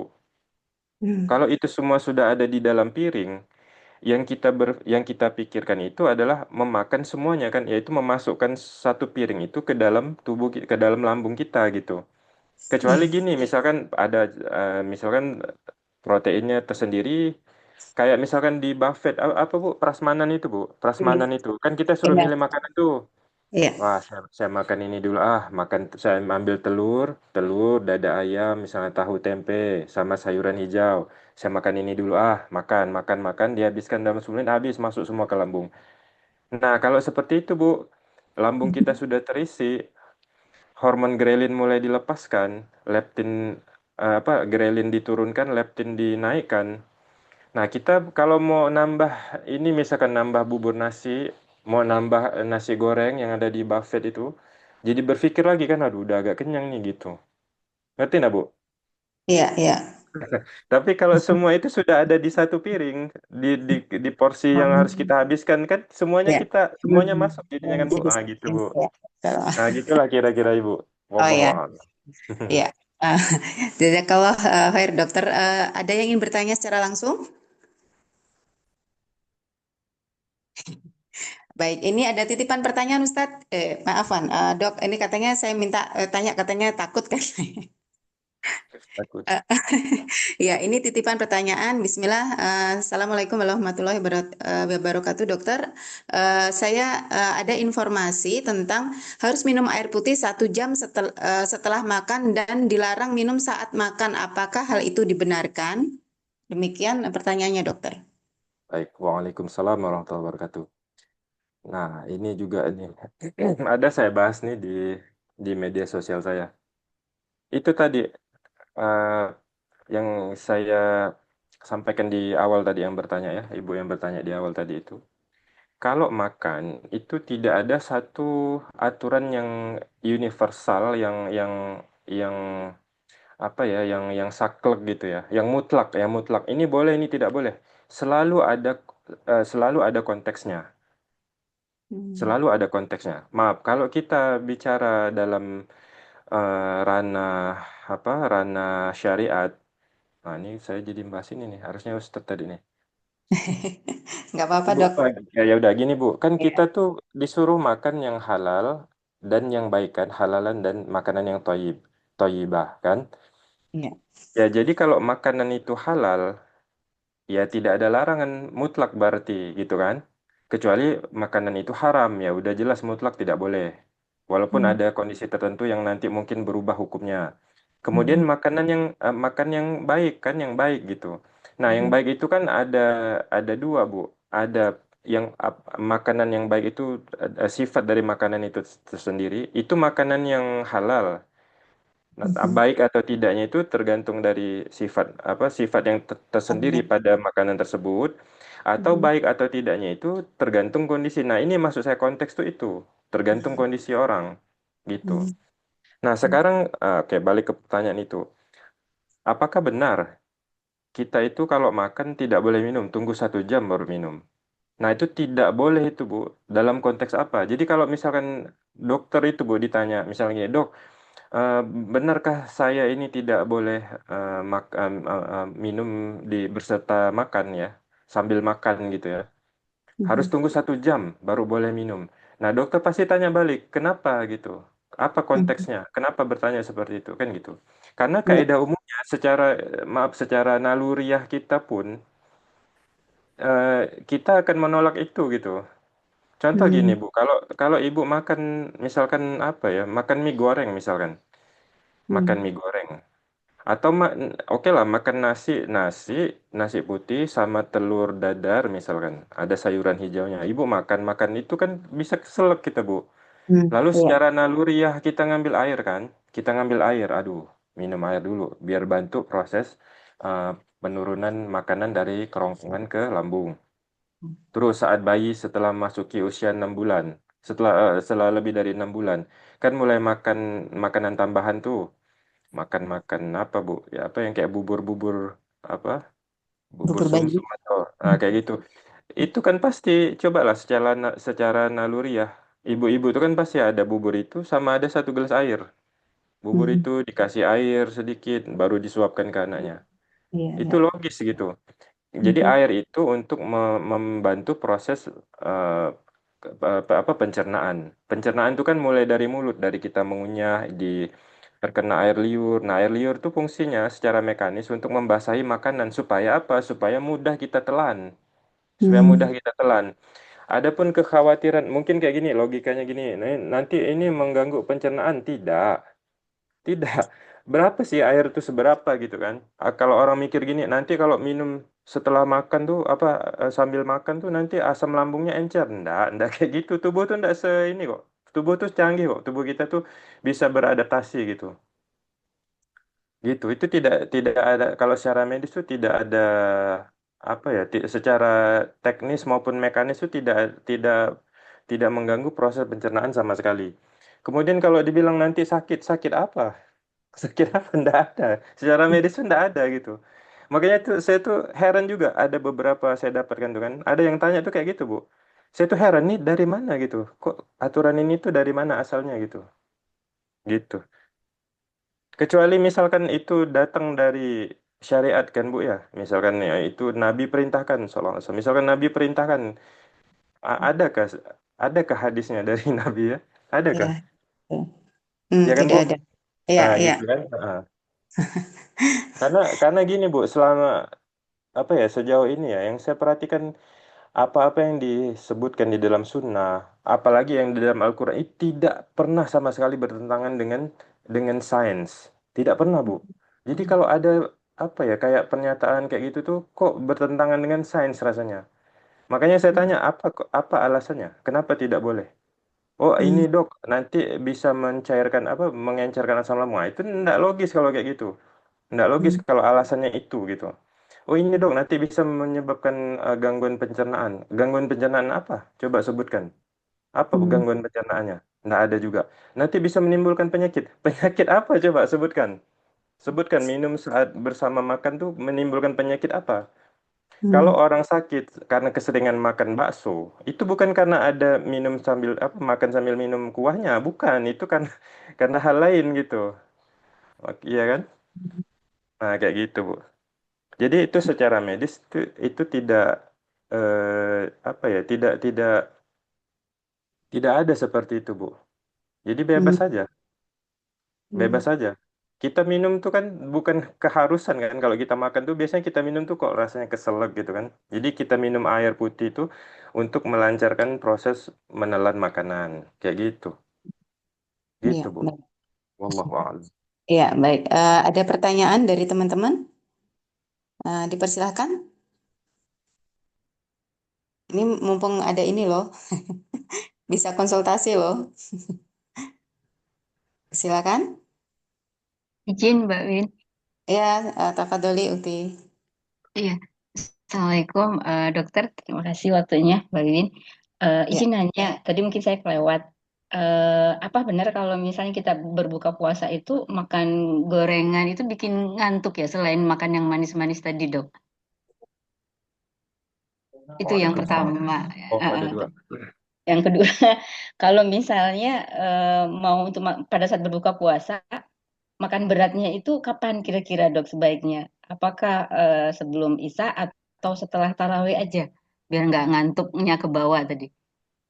Demikian Baik, dok. baik Ibu. Waalaikumsalam warahmatullahi wabarakatuh. Apakah benar kalau kita makan gorengan banyak-banyak itu bisa menaikkan apa bisa Bikin menyebabkan ngantuk. bikin ngantuk? Jawabannya iya. Iya, jawabannya iya. Kenapa? Karena di gorengan itu, Bu, Hmm. gorengan itu kan ada tepung ya. Iya. Tepung ataupun yang bukan tepung tapi digoreng gitu. Intinya gini, kalau sesuatu itu yang sifatnya sumber karbohidrat, misalnya pisang goreng, pisang itu ada karbohidratnya, digoreng. Kemudian apalagi itu ya bermacam-macam kue lah gorengan itu. Nah itu tepung itu sumber karbohidrat. Kemudian digoreng. Nah, proses penggorengan itu membuat tepung itu kan pati ya, pati. Nah, pati itu nanti kalau misalkan itu kita makan, kita konsumsi, proses pencernaannya itu lebih cepat. Eh, Pati itu akan terekspos lebih cepat oleh enzim-enzim pencernaan sehingga pelepasan gula darah itu jadi semakin cepat juga gitu, Bu. Nah, itu anunya apa sainsnya gitu dari itu. Mengapa makan gorengan yang terlalu banyak ya itu bisa menyebabkan kantuk karena terjadi lonjakan gula darah yang cepat dan penurunan gula darah yang cepat pula. Nah, itu membuat kita ngantuk. Kemudian berapa jeda antara buka puasa dan sahur? Gini, Bu, sebagian orang itu berbuka puasa secara berlebihan. Berlebihan. Nah, berlebihannya ini ada dua. Ada yang berlebihan dalam cairan. Dia minum banyak sekali. Mau ganti ini katanya. Tadi dokter Indra bilang 2 gelas itu enggak cukup. Buat saya enggak cukup. Nah, saya habis kerja keras tadi, kerja berat. Urin saya udah pekat nih, saya harus minum banyak. Minum banyak, makan kurma 3 biji. Misalnya. Ada yang minumnya itu sedang lah atau cukup, tapi makan yang banyak tadi itu makan gorengan banyak, kurma 3 misalnya kurma, nanas, terus gorengan, gorengannya itu ada 5 macam, masing-masing 2. Akhirnya penuhlah lambungnya itu Bu, penuhlah lambungnya. Lambung itu Bu kan bisa 1 sampai 2 liter ininya Bu volumenya.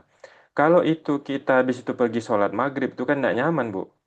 Biasanya orang tuh berbuka dulu, 3 butir kurma, minum, makan gorengan 1 atau 2, terus dia pergi sholat maghrib. Habis itu balik lagi, habis sholat maghrib kan baru. Nah, habis sholat maghrib nih, kue segala bukaan itu masih ada. Ya. Sementara menu makan malamnya juga udah siap. Waduh, pilih yang mana nih? Yang buka puasa ndak dimakan, sayang. Siapa yang mau makan? Akhirnya makan lagi.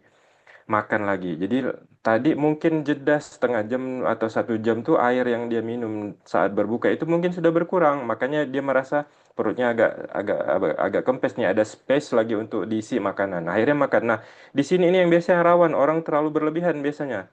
Wah, bisa makan nih sebelum tarawih kan? Makan lagi sajenan apa makanan yang untuk berbuka puasa tadi yang kue-kue segala macam tuh dimakannya lagi sampai penuh. Akhirnya dia punya 2 pilihan. Makan beratnya digabung aja sebelum tarawih atau nanti setelah tarawih. Nah, ini ada 2 pilihan nih, Bu. Kalau pilihan bijaknya, makannya itu, kalau kondisinya seperti tadi ya, situasinya kayak tadi itu, dia makan lagi setelah buka puasa, setelah sholat maghrib, maka makan beratnya ya setelahnya gitu. Jadi selama proses pencernaannya itu berjalan selama proses dia sholat tarawih 1 sampai 2 jam setelah buka puasa itu gitu, Bu.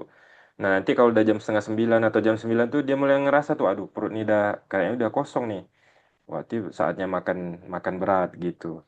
Nah, ada sebagian orang tuh yang makan sahurnya ya buka puasanya sekedarnya aja minum, terus makan kurma 1, 2 atau 3, terus pergi sholat maghrib, terus baca Quran misalnya, terus makan makan malam, makan makan beratnya gitu. Jadi tidak, maksud saya gini Bu, tidak ada aturan yang apa yang saklek yang mutlak gitu Bu. Intinya itu kita harus perhatikan lambung kita sudah kosong atau belum gitu Bu. Sudah kosong atau belum. Kalau kita makan buka puasanya banyak dibandingkan cairannya, maka pengosongan lambung kan akan agak lebih lambat tuh. Mungkin sekitar jam 9 atau jam 10 baru terasa kosong. Kalau air sih udah mungkin berkurang dia. Kan air tuh cepat diserap kalau udah kita minum. Nah, kalau seperti itu berarti ya makannya ya sekitaran jam 9-an itu Bu gitu Bu makannya. Tapi kalau misalkan eh, makan buka puasanya sedikit, minumnya banyak. Nah, itu biasanya mungkin sudah kosong dalam waktu 1 jam, kayak gitu kan, mendekati jam 7 malam misalnya. Kalau kita buka puasanya jam 6. Nah, itu bisa kita makan malam di situ. Tapi kalau makan malam di waktu sebelum tarawih itu porsinya juga banyak, nah akhirnya lambungnya terisi penuh, teregang, dan itu tidak akan nyaman untuk melakukan sholat tarawih biasanya. Gitu, Bu. Jadi diperhatikan saja kondisinya. Kalau rasanya lambung sudah eh, sudah kosong ya makanlah gitu. Gitu, Bu. Bahkan ada orang tuh sebagian masyarakat kita ya dibuka puasa itu langsung makan berat, ya kan Bu? Ada nggak Bu? Iya, Ada iya, kan? Iya, iya Langsung dok. makan nasi dia. Wah, makan nasi. Itu jam 10 malam udah keroncongan tuh. hmm, Oh, Gitu Bu. Jadi intinya tidak tidak ada waktu yang apa yang saklek yang fix gitu Bu ya. Nggak boleh diganggu gugat, nggak kayak gitu. Ya fleksibel aja. Tergantung intinya Bu. menunya ya dok. Iya betul Bu. Intinya itu di menunya. Kalau makan berat tuh, apalagi kalau makannya banyak protein Bu, itu lambat pencernaannya. Lambat Bu. Jadi terasa kenyang lebih lama. Gitu Bu. Iya, iya, iya. Iya, Wallahu baik a'lam. dokter. Terima kasih jazakallah khair dok. Wa jazakillah khair. iya. Dok, Afwan sampai jam berapa, Dok? Sampai jam berapa? Saya Eh, kosong sih Bu. oh, Kalau alhamdulillah. maksimum sampai 10.30 mungkin. Oh ya, baik, baik. Jazakallah khair. Ya, ini ada pertanyaan, Dok, berkenaan dengan mungkin dokter pernah mendengar tentang ini, Dok, apa namanya, panas dingin itu loh, Dok. Itu bagaimana ya, Dok? Pola makan panas dingin. Nah, itu saya pernah dengar, Bu, tapi saya enggak tahu. Wallahu a'lam, enggak tahu. Itu enggak ada di ilmu saya, ilmu kedokteran. Oh ya, ya baik. Saya juga kurang memahami sih, tapi pernah dengar juga gitu. Tapi Nah, ya, eh, gini, baik. maaf, Mhm. kalau maaf saya izin tanggapi. Gini, Bu, Ya. kalau pengobatan atau pendekatan dalam hal terapi atau pencegahan penyakit itu Mhm. bisa berbeda-beda, Bu. Itu bisa Hmm. berbeda-beda. Dalam arti gini, kalau dalam kedokteran barat, Bu, kalau misal kayak saya nih, Bu, gelar Ya. saya kan dokter kan, Bu, dokter. Dokter itu sekolah di Fakultas Kedokteran. Nah, Fakultas Kedokteran itu, Bu, itulah dia kedokteran barat, Western Mhm. Medical, Ya. kedokteran barat gitu, Bu. Nah, jadi konsep kemudian konsep pengobatan, pendekatan pengendalian penyakit, rehabilitasi dan yang lainnya itu eh, dengan dalam pakem pengobatan kedokteran barat. Nanti itu kan kita dengar tuh ada kedokteran timur misalkan, pengobatan Cina, pengobatan India misalkan. Nah, itu pasti berbeda, Bu. Pasti berbeda. Mhm. Ya. Tapi, Bu, tapi yang seharusnya sama, tetapi ada yang seharusnya sama gitu. Yang harusnya sama itu sains. Sains itu di mana-mana itu harusnya sama. Harusnya. Mhm. Mhm. Sains itu apa sih? Sains itu ya kayak ilmu biologi, ilmu kimia, ilmu fisika itu loh, Bu. Itu sama di mana-mana, Bu, harusnya. Mhm. Harusnya itu sama. Kenapa? Misalkan biologi tubuh manusia. Harusnya itu sama. Mau di Eropa, di Amerika, di Afrika, di Asia. Di mana itu harusnya sama. Karena manusia ini kan sama tubuhnya. Nah, Mhm. gitu. Maksud saya kalau ilmu dasarnya itu harusnya sama. Ya. Harusnya itu sama gitu, Bu. Jadi kalau Mhm. ada perbedaan, kalau sains itu kan menuntut pembuktian, Bu. Misalkan Ya. mengatakan ini tuh kayak gini, mana buktinya? Nah, itu sains. Itu cara sains berpikir atau melihat Mhm. sesuatu gitu, Bu. Nah, kalau Mhm. kayak tadi itu Bu, konsep panas dingin ini nih apa nih dalam dalam hal pengobatan, pendekatan pengobatan atau dalam sains gitu. Nah, kalau sains ya saya pakai sains ya secara umum ya sains yang berlaku universal itu Bu, yang tadi saya jelaskan gitu. Ya. Ya. Ya, baik. Jazakallah khair, dokter. Ada pertanyaan lain dari teman-teman? Dipersilahkan. Ya, Assalamualaikum warahmatullahi wabarakatuh. Izin bertanya. Ya, Waalaikumsalam. silakan. Iya, izin bertanya, dokter.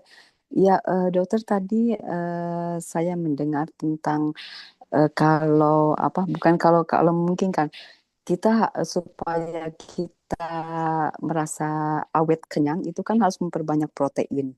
Nah, bagaimana dengan seperti saya itu kan tinggi uric acidnya. Nah, itu bagaimana ya Ustazah itunya? Dan saya ingin bertanya Ustadz, apakah setiap orang yang tinggi uric acid itu sensitivitasnya itu apakah memang berbeda? Ibu saya juga tinggi, Ustadz. Tetapi saya itu yang terjadi pada saya setiap bulan kemarin itu hampir selalu bengkak dan bengkaknya besar-besar. Padahal ibu saya juga sama tinggi tapi tidak sampai begitu. Itu apa yang membedakannya Ustadz ya? Dan apakah itu berpengaruh juga untuk makanan yang harus dihindari, Ustadz? Jazakallah khairan. Wajazakillah khair. Baik, terima kasih Bu. Pertanyaannya bagus sekali. Ini bisa membuka pintu keilmuan kita dan wawasan kita insya Allah. Jadi Bu, pada pasien dengan kadar asam urat tinggi atau hiperurisemia ya, prinsip utamanya itu adalah mengurangi produksi asam urat dan meningkatkan pembuangannya melalui ginjal. Nah, itu dua itu Bu. Mengurangi produksi asam urat dan meningkatkan pembuangan asam urat itu melalui ginjal. Asam urat itu terbentuk dari apa? Asam urat itu terbuat dari pemecahan zat yang disebut purin.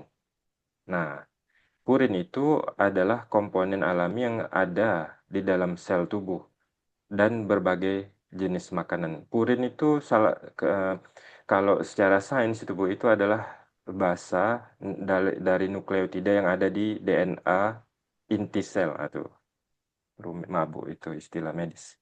Ya intinya itu Bu, seperti itu ya. Dia itu ada di dalam sel tubuh dan berbagai jenis makanan. Jika kadar purin itu tinggi atau pengeluarannya melalui ginjal tidak optimal, maka kadar asam urat di dalam darah itu bisa meningkat dan dapat mengendap di sendi.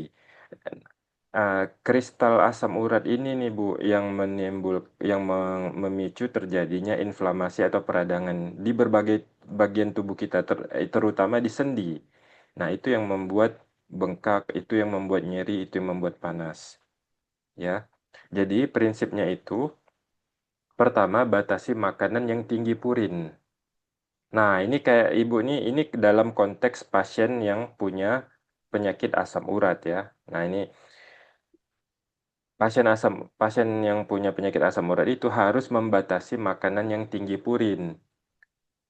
Kalau pasien lain yang tidak memiliki asam urat ya bebas gitu maksud saya. Jadi sesuai konteks gitu ya. Ya. Apa contohnya? Yang tinggi purin itu Bu, organ. Kalau bahasa kita tuh jeroan seperti hati, ginjal. Nah, itu jeroan-jeroan tuh Bu, kan biasa ada dijual kan Bu, yang orang bikin bakso atau apa tuh Bu, ada apa namanya? Babat ya, yang dipotong-potong itu. Ada usus, saya lihat tuh ada usus, ada lambung, ada hati, ada jantung, ada ginjal tuh, organ-organ dalam tuh. Nah, itu tinggi purin Bu, jadi hindari itu. Kemudian daging merah. Nah, daging merah Bu, itu tinggi purin. Kemudian ikan tertentu tuh Bu, yang paling tinggi purin itu sarden sama makarel. Sarden dan makarel. Kemudian kerang. Seafood nih susah Ibu makan seafood. Kemudian kaldu daging. Nah, itu tinggi purin Bu. Itu dapat meningkatkan produksi asam urat secara signifikan. Daging ayam tuh enggak ada asam uratnya ke dokter, enggak ada purinnya ke dokter Indra. Ada.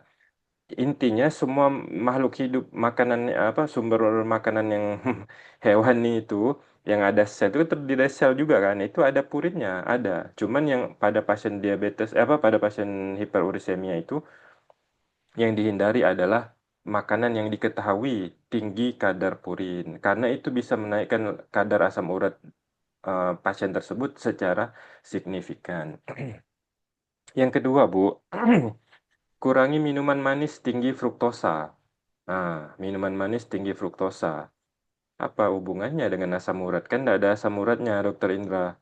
Nah, fruktosa itu, Bu, itu gula yang biasanya itu ada pada minuman kemasan dan pada sirup. Itu dapat meningkatkan produksi asam urat di hati. Dia bukan mengandung asam urat, cuman fruktosa itu, Bu, akan mempengaruhi suatu enzim di hati kita, di liver ya, di hati, untuk memproduksi asam urat. Nah, ini yang biasanya kurang disadari. Saya enggak makan daging merah, enggak makan ini, Dok. Tapi ngapa asam urat saya kok tinggi terus? Nah, rupanya ada kebiasaan konsumsi minuman yang manis, minuman kemasan, sirup-sirup, air tebu. Nah, itu fruktosa, Bu. Gitu. Yang ketiga, perbanyaklah cairan, Bu. Perbanyak minum. Karena hidrasi yang cukup itu akan membantu ginjal untuk membuang kelebihan asam urat itu melalui urin. Gitu. Ketika kita banyak minum air putih, maka kelebihan air itu kan akan meningkatkan volume darah. Nah, itu tidak baik untuk tubuh kita, sehingga kelebihan itu akan dibuang oleh ginjal melalui urin. Makanya kalau kita banyak minum air putih, ya banyak juga kita berkemih, ya kan gitu. Nah, ketika proses pengeluaran urin itu, asam urat itu kan keluar, Bu. Kecuali Hmm. kalau pasiennya mengalami masalah ginjal atau mengalami khususnya mengalami penurunan fungsi ginjal. Nah, itu lain lagi cerita, itu masalah tersendiri lagi. Nah, apa dong eh, sumber protein yang lebih aman? Yang lebih aman itu misalnya telur. Alhamdulillah Bu, masih banyak sih Bu, masih banyak sumber yang lebih aman. Telur, kemudian ayam tanpa kulit dalam jumlah yang sedang ya. Tahu tempe itu juga aman Bu, aman. Tapi dalam Hmm. jumlah yang ini ya, yang berlebihan juga gitu ya. Kemudian produk susu yang rendah lemak. Produk susu rendah lemak, misalnya yogurt atau yang lainnya ya. Nah, itu eh, dapat membantu meminimalisir atau menurunkan risiko serangan dari gout atau peradangan karena asam urat itu, Bu. Yang kemudian perbanyak makan sayur dan buah. Sebagian sayur memang, Bu, memang sebagian sayur itu mengandung purin seperti bayam, kemudian asparagus. Nah, itu. Tetapi ini apa penelitian itu menunjukkan ya purin dari sayuran itu tidak meningkatkan risiko gout Hmm. eh, pada relatif tidak menimbulkan risiko terjadinya peradangan akibat asam urat dibandingkan purin dari sumber hewani. Nah, itu menurut penelitian, Bu. Nah, Hmm. kalau penelitian nih kadang ada kan ada variasi individu, Bu. Kayak gini, kata dokter makan sayur apa itu aman. Saya habis makan kangkung, Dok, langsung bengkak sendi saya. Berarti pada pasien ini, pada ibu ini, berarti tidak bisa itu gitu. Gitu, Bu. Hmm. Kemudian jaga berat badan ideal. Kalau kita obesitas itu kan meningkatkan risiko resisten insulin ya. Dan itu akan menurunkan, nanti kalau lama-lama itu akan menurunkan kemampuan ginjal untuk mengeluarkan asam urat. Nah, itu dia pengaruhnya ke ginjal gitu, Bu. Jadi yang perlu diingat ya, diet kita, terutama untuk pasien asam urat Bu ya, itu adalah bagian dari terapinya. Pengontrolan diet itu adalah bagian dari terapinya, bukan sekedar minum allopurinol atau minum obat antiinflamasi untuk mengurangi sendi ya. Eh, itu harus ketat memang, gitu Bu. Iya, Ini, eh, ini buat terjawab nak pertanyaan Ibu nih. iya Pertanyaan yang ber, kedua tadi, ya Bu. ya berarti dokter kalau dari tadi kan ada dua mengurangi asam urat dan mengeluarkan asam urat Meningkatkan, dari ginjal. Itu ya Ustaz, meningkat, ya dokter ya. ya Meningkatkan Nah, berarti yang keluar. mengurangi itu dari makanan, sedangkan meningkatkan pengeluaran itu dengan cairan minum itu ya. Begitu ya Ya, dokter ya. betul Ah, Bu. nah, yang saya ingin boleh nambah satu lagi dokter. Silahkan Saya Bu, pernah silakan. Ya, saya pernah mendengar dokter tentang saya itu sebelumnya saya itu termasuk dokter yang mungkin karena seorang ibu, saya itu termasuk sebenarnya yang sangat hati-hati dalam makanan untuk keluarga itu. Tapi mungkin saya kecolongan juga ya.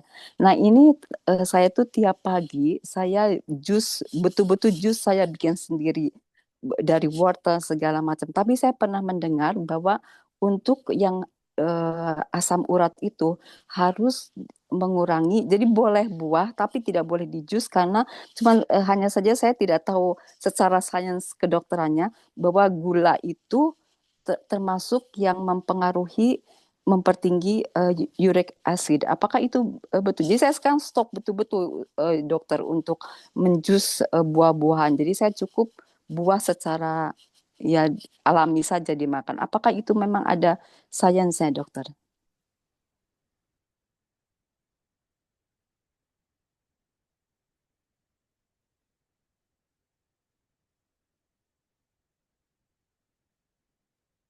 Maaf, ini ada telepon masuk tadi. Anu enggak ya? Ah. Kepotong kah, Bu? Tadi pertanyaan Bu. Barusan ada telepon masuk. Iya tentang buah dokter, saya pernah mendengar dari di YouTube itu saya mengikuti tentang apa Dokter Berg itu dari Amerika gitu. Kebetulan saya tinggal di Amerika, bahwa jus buah, saya betul-betul jus buah murni itu mempengaruhi juga eh, mempertinggi uric acid. Apakah itu sayangnya seperti itu, Ustaz? Dokter. Karena saya sekarang itu stop untuk menjus, cukup dengan buah dimakan begitu saja. Baik, Bu. Terima kasih pertanyaan. Ibu, pertanyaannya sangat bagus. Dan ini pertanyaan sering muncul, Bu. Dan jawabannya tidak sesederhana itu, boleh atau tidak boleh ya. Ya udah, kita jelaskan, Bu, insya Allah. Bismillah. Jadi gini, Bu, pada penderita, saya ulangi ya, pada penderita asam urat atau hiperuremia, tadi kan sedikit saya singgung tentang kandungan fruktosa itu yang apa bisa membuat hati merangsang hati untuk memproduksi asam urat. Fruktosa itu, Bu. Fruktosa itu gula alami yang ada di dalam buah. Setiap buah. Buah yang manis, buah yang terasa. Pokoknya buah mangga, buah pir, buah rambutan, buah nangka, buah kedondong. Pokoknya semua buah itu kan ada rasa manis. Nah, rasa manisnya itu berasal dari gula buah yang disebut fruktosa. Fruktosa itu, Bu, ketika ketika kita makan buah, fruktosa itu akan dimetabolisme di hati. Dan dari ginilah, itu kan ada prosesnya panjang tuh. Intinya gini, Bu, intinya gini. Di dalam hati, fruktosa itu di metabolisme dan itu dapat meningkatkan produksi asam urat melalui jalur metabolik yang meningkatkan pembentukan purin. Gitu, Bu. Artinya, sederhananya gini, Bu. Konsumsi fruktosa berlebihan dapat memicu kenaikan asam urat. Nah, apa masalahnya kalau buah itu di jus dengan dimakan langsung? Apa sih masalahnya?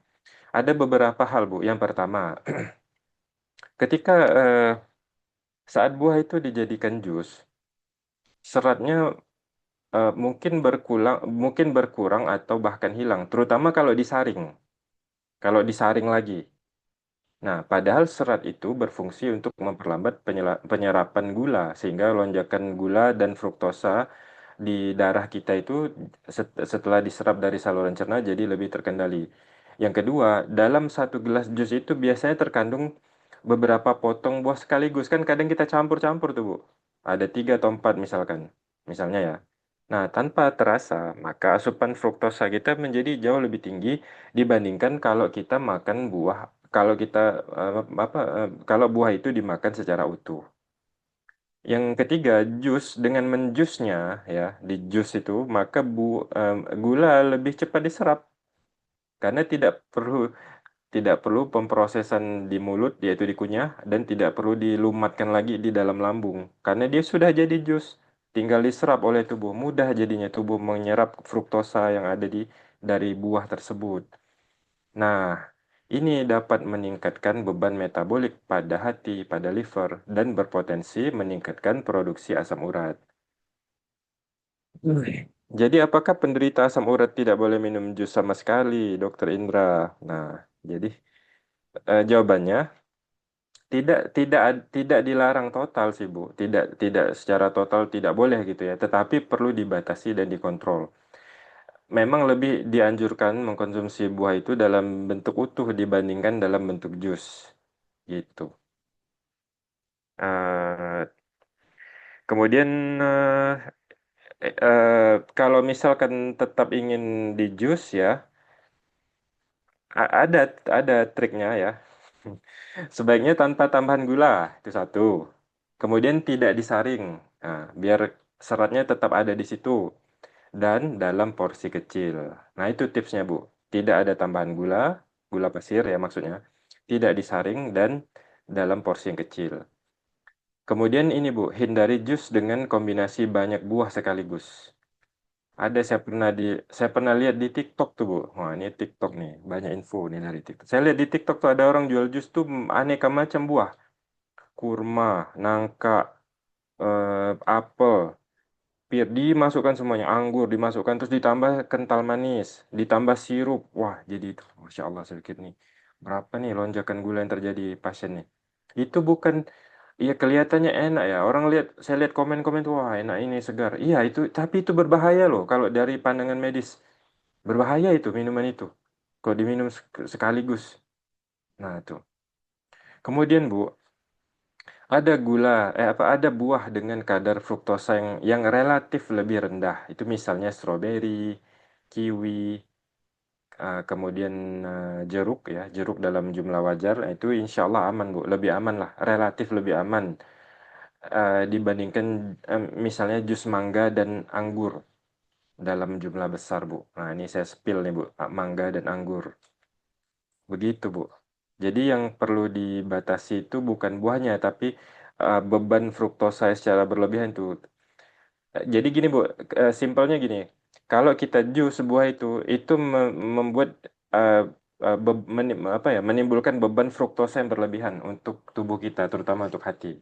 Demikian, wallahu a'lam. Ya, eh, ya semoga bisa difahami ya, Mbak Herti. Tadi ada yang mau bertanya satu lagi mungkin pertanyaan sebelum ditutup?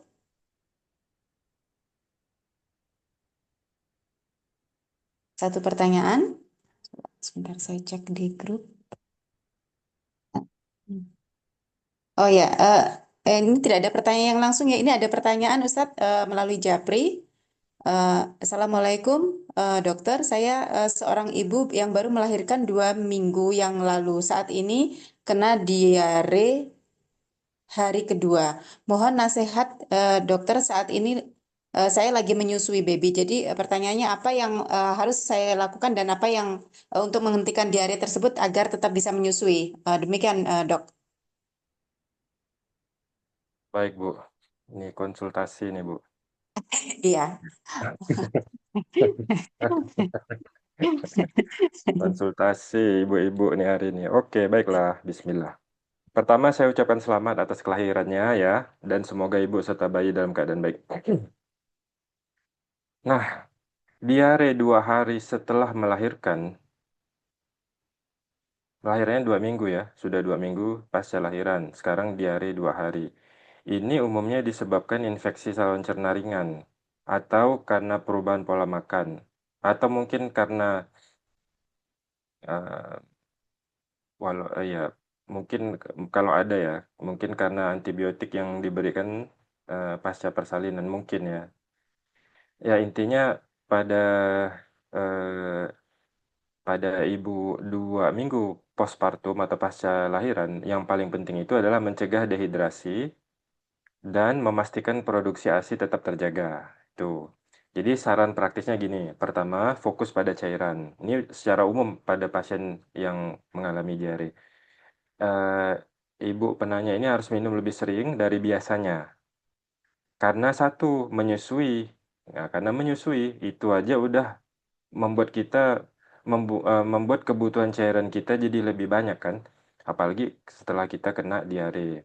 Jadi minum air putih yang banyak, kemudian kalau perlu ditambah oralit ya, atau misalkan ini Bu, eh, minuman yang mengandung elektrolit itu ya. Kemudian cek urinnya. Nah, itu untuk melihat apakah cairan tubuhnya sudah terpenuhi atau belum. Ya, cek urinnya. Targetnya itu warna urin jernih atau kuning muda. Kalau urinnya pekat itu berarti kurang cairan, maka harus minum ya. Jika terasa lemas, pusing atau urinnya sangat sedikit, nah itu tanda dehidrasi ya. Yang kedua, tetap makan meskipun sedikit tapi sering. Makan porsinya sedikit tapi sering ya. Pilih makanan yang mudah dicerna ya seperti nasi misalkan atau sup bening, kentang rebus, telur rebus, ayam tanpa lemak dan pisang. Nah, hindari dulu makanan yang pedas, kemudian makanan yang santan kental, gorengan, serta minuman yang berkafein tinggi. Itu akan memperburuk situasi tubuhnya Kak, yang sedang dehidrasi, yang sedang diare. Yang ketiga tetap menyusui seperti biasa ya. Diare pada ibu menyusui itu umumnya tidak tidak berpengaruh ke ASI-nya, tidak menular gitu. Misalkan ada takutnya kumannya ke ASI itu enggak. Justru ASI itu tetap penting, tetap diberikan ya. Itu penting untuk bayinya. Yang penting adalah menjaga kebersihan tangan sebelum menyusui. Hati-hati Bu ya. Habis buang air besar, habis cebok, itu tangannya dicuci bersih dulu sebelum megang bayinya. Kemudian ibu harus perhatikan tanda bahaya. Nah ini tolong dicatat Bu. Maksudnya tolong diperhatikan ya. Tolong perhatikan apakah ada tanda bahaya nih. Kalau ada tanda-tanda ini, ibu harus ke fasilitas kesehatan ya. Misalnya ada demam tinggi. Selama diare 2 hari ini ada demam tinggi. Nah itu tanda bahaya. Kemudian diarenya berlangsung lebih dari 3 hari tanpa perbaikan. Kemudian kalau fesesnya itu ada darah atau berlendir. Nah itu. Kemudian adanya nyeri perut yang sangat hebat. Kemudian disertai muntah terus-terusan. Nah itu. Lalu kalau ada tanda dehidrasi berat, seperti jadi sangat lemas atau tidak bisa minum. Biasanya tuh Bu, kalau diarenya lebih dari 10 kali, walah itu bikin lemas. Apalagi ditambah menyusui. Nah ini hati-hati jadinya. Harus betul-betul diperhatikan rehidrasinya ya, kecukupan cairan di tubuhnya. Dan perhatikan tanda bahaya tadi, demam tinggi, diare lebih dari 3 hari tanpa perbaikan, tinjanya berdarah atau berlendir banyak, kemudian nyeri perut hebat, kemudian muntah terus-menerus, dan adanya tanda dehidrasi berat seperti lemas atau tidak bisa minum. Nggak bisa minum Bu, udah lemas banget. Sampai mungkin penurunan kesadaran. Kemudian bila perlu minum ini Bu, obat untuk diare ya. Kecuali anak-anak ya, enggak boleh. Anak-anak, anak kecil, bayi, anak kecil misalnya itu enggak boleh dikasih obat anti diare ya, enggak boleh. Kontraindikasi. Ibu bisa menyertakan Oralit atau zinc ya. Nah, itu insya Allah aman. Itu umumnya aman untuk ibu menyusui ya. Eh, yang penting yang biasanya sangat berpengaruh itu adalah dehidrasinya, Bu. Kalau pada pasien diare, apalagi statusnya sebagai ibu menyusui. Jadi yang sangat perlu diperhatikan dari menit ke menit itu adalah status hidrasi dari tubuhnya, gitu ya. Demikian. Semoga cepat sembuh ya, ibu yang bertanya. Demikian, Bu. Wallahu a'lam. Ya, amin. Alhamdulillah. Ya, tidak berasa sudah 2 jam sudah 2 jam kita duduk di majelis ilmu ini untuk kita belajar tentang ilmu syar'i, juga ilmu tentang bagaimana kita mendapatkan tetap sehat dan fit di Ramadan pada khususnya, dan juga pertanyaan-pertanyaan tambahan yang alhamdulillah membuka pengetahuan kita, dan semoga ini menjadi satu pengetahuan buat kita, sehingga misalkan jadi kita tidak gampang-gampang menerima informasi yang tidak jelas, intinya seperti itu. Dan nanti jika ada teman-teman mungkin yang ingin konsultasi juga dengan Dokter Indra, saya sudah kirim ya di grup kita. Kalau nanti ingin bertanya, tanya Dokter Indra judulnya nanti, atau nanti misalkan bisa saya share kembali, atau juga bisa japri ke saya jika ingin bertanya kemana harus menghubungi Dokter Indra jika ingin konsultasi. Nanti bisa bertanya kepada saya, atau juga nanti saya bisa kirim ulang ke grup insya Allah.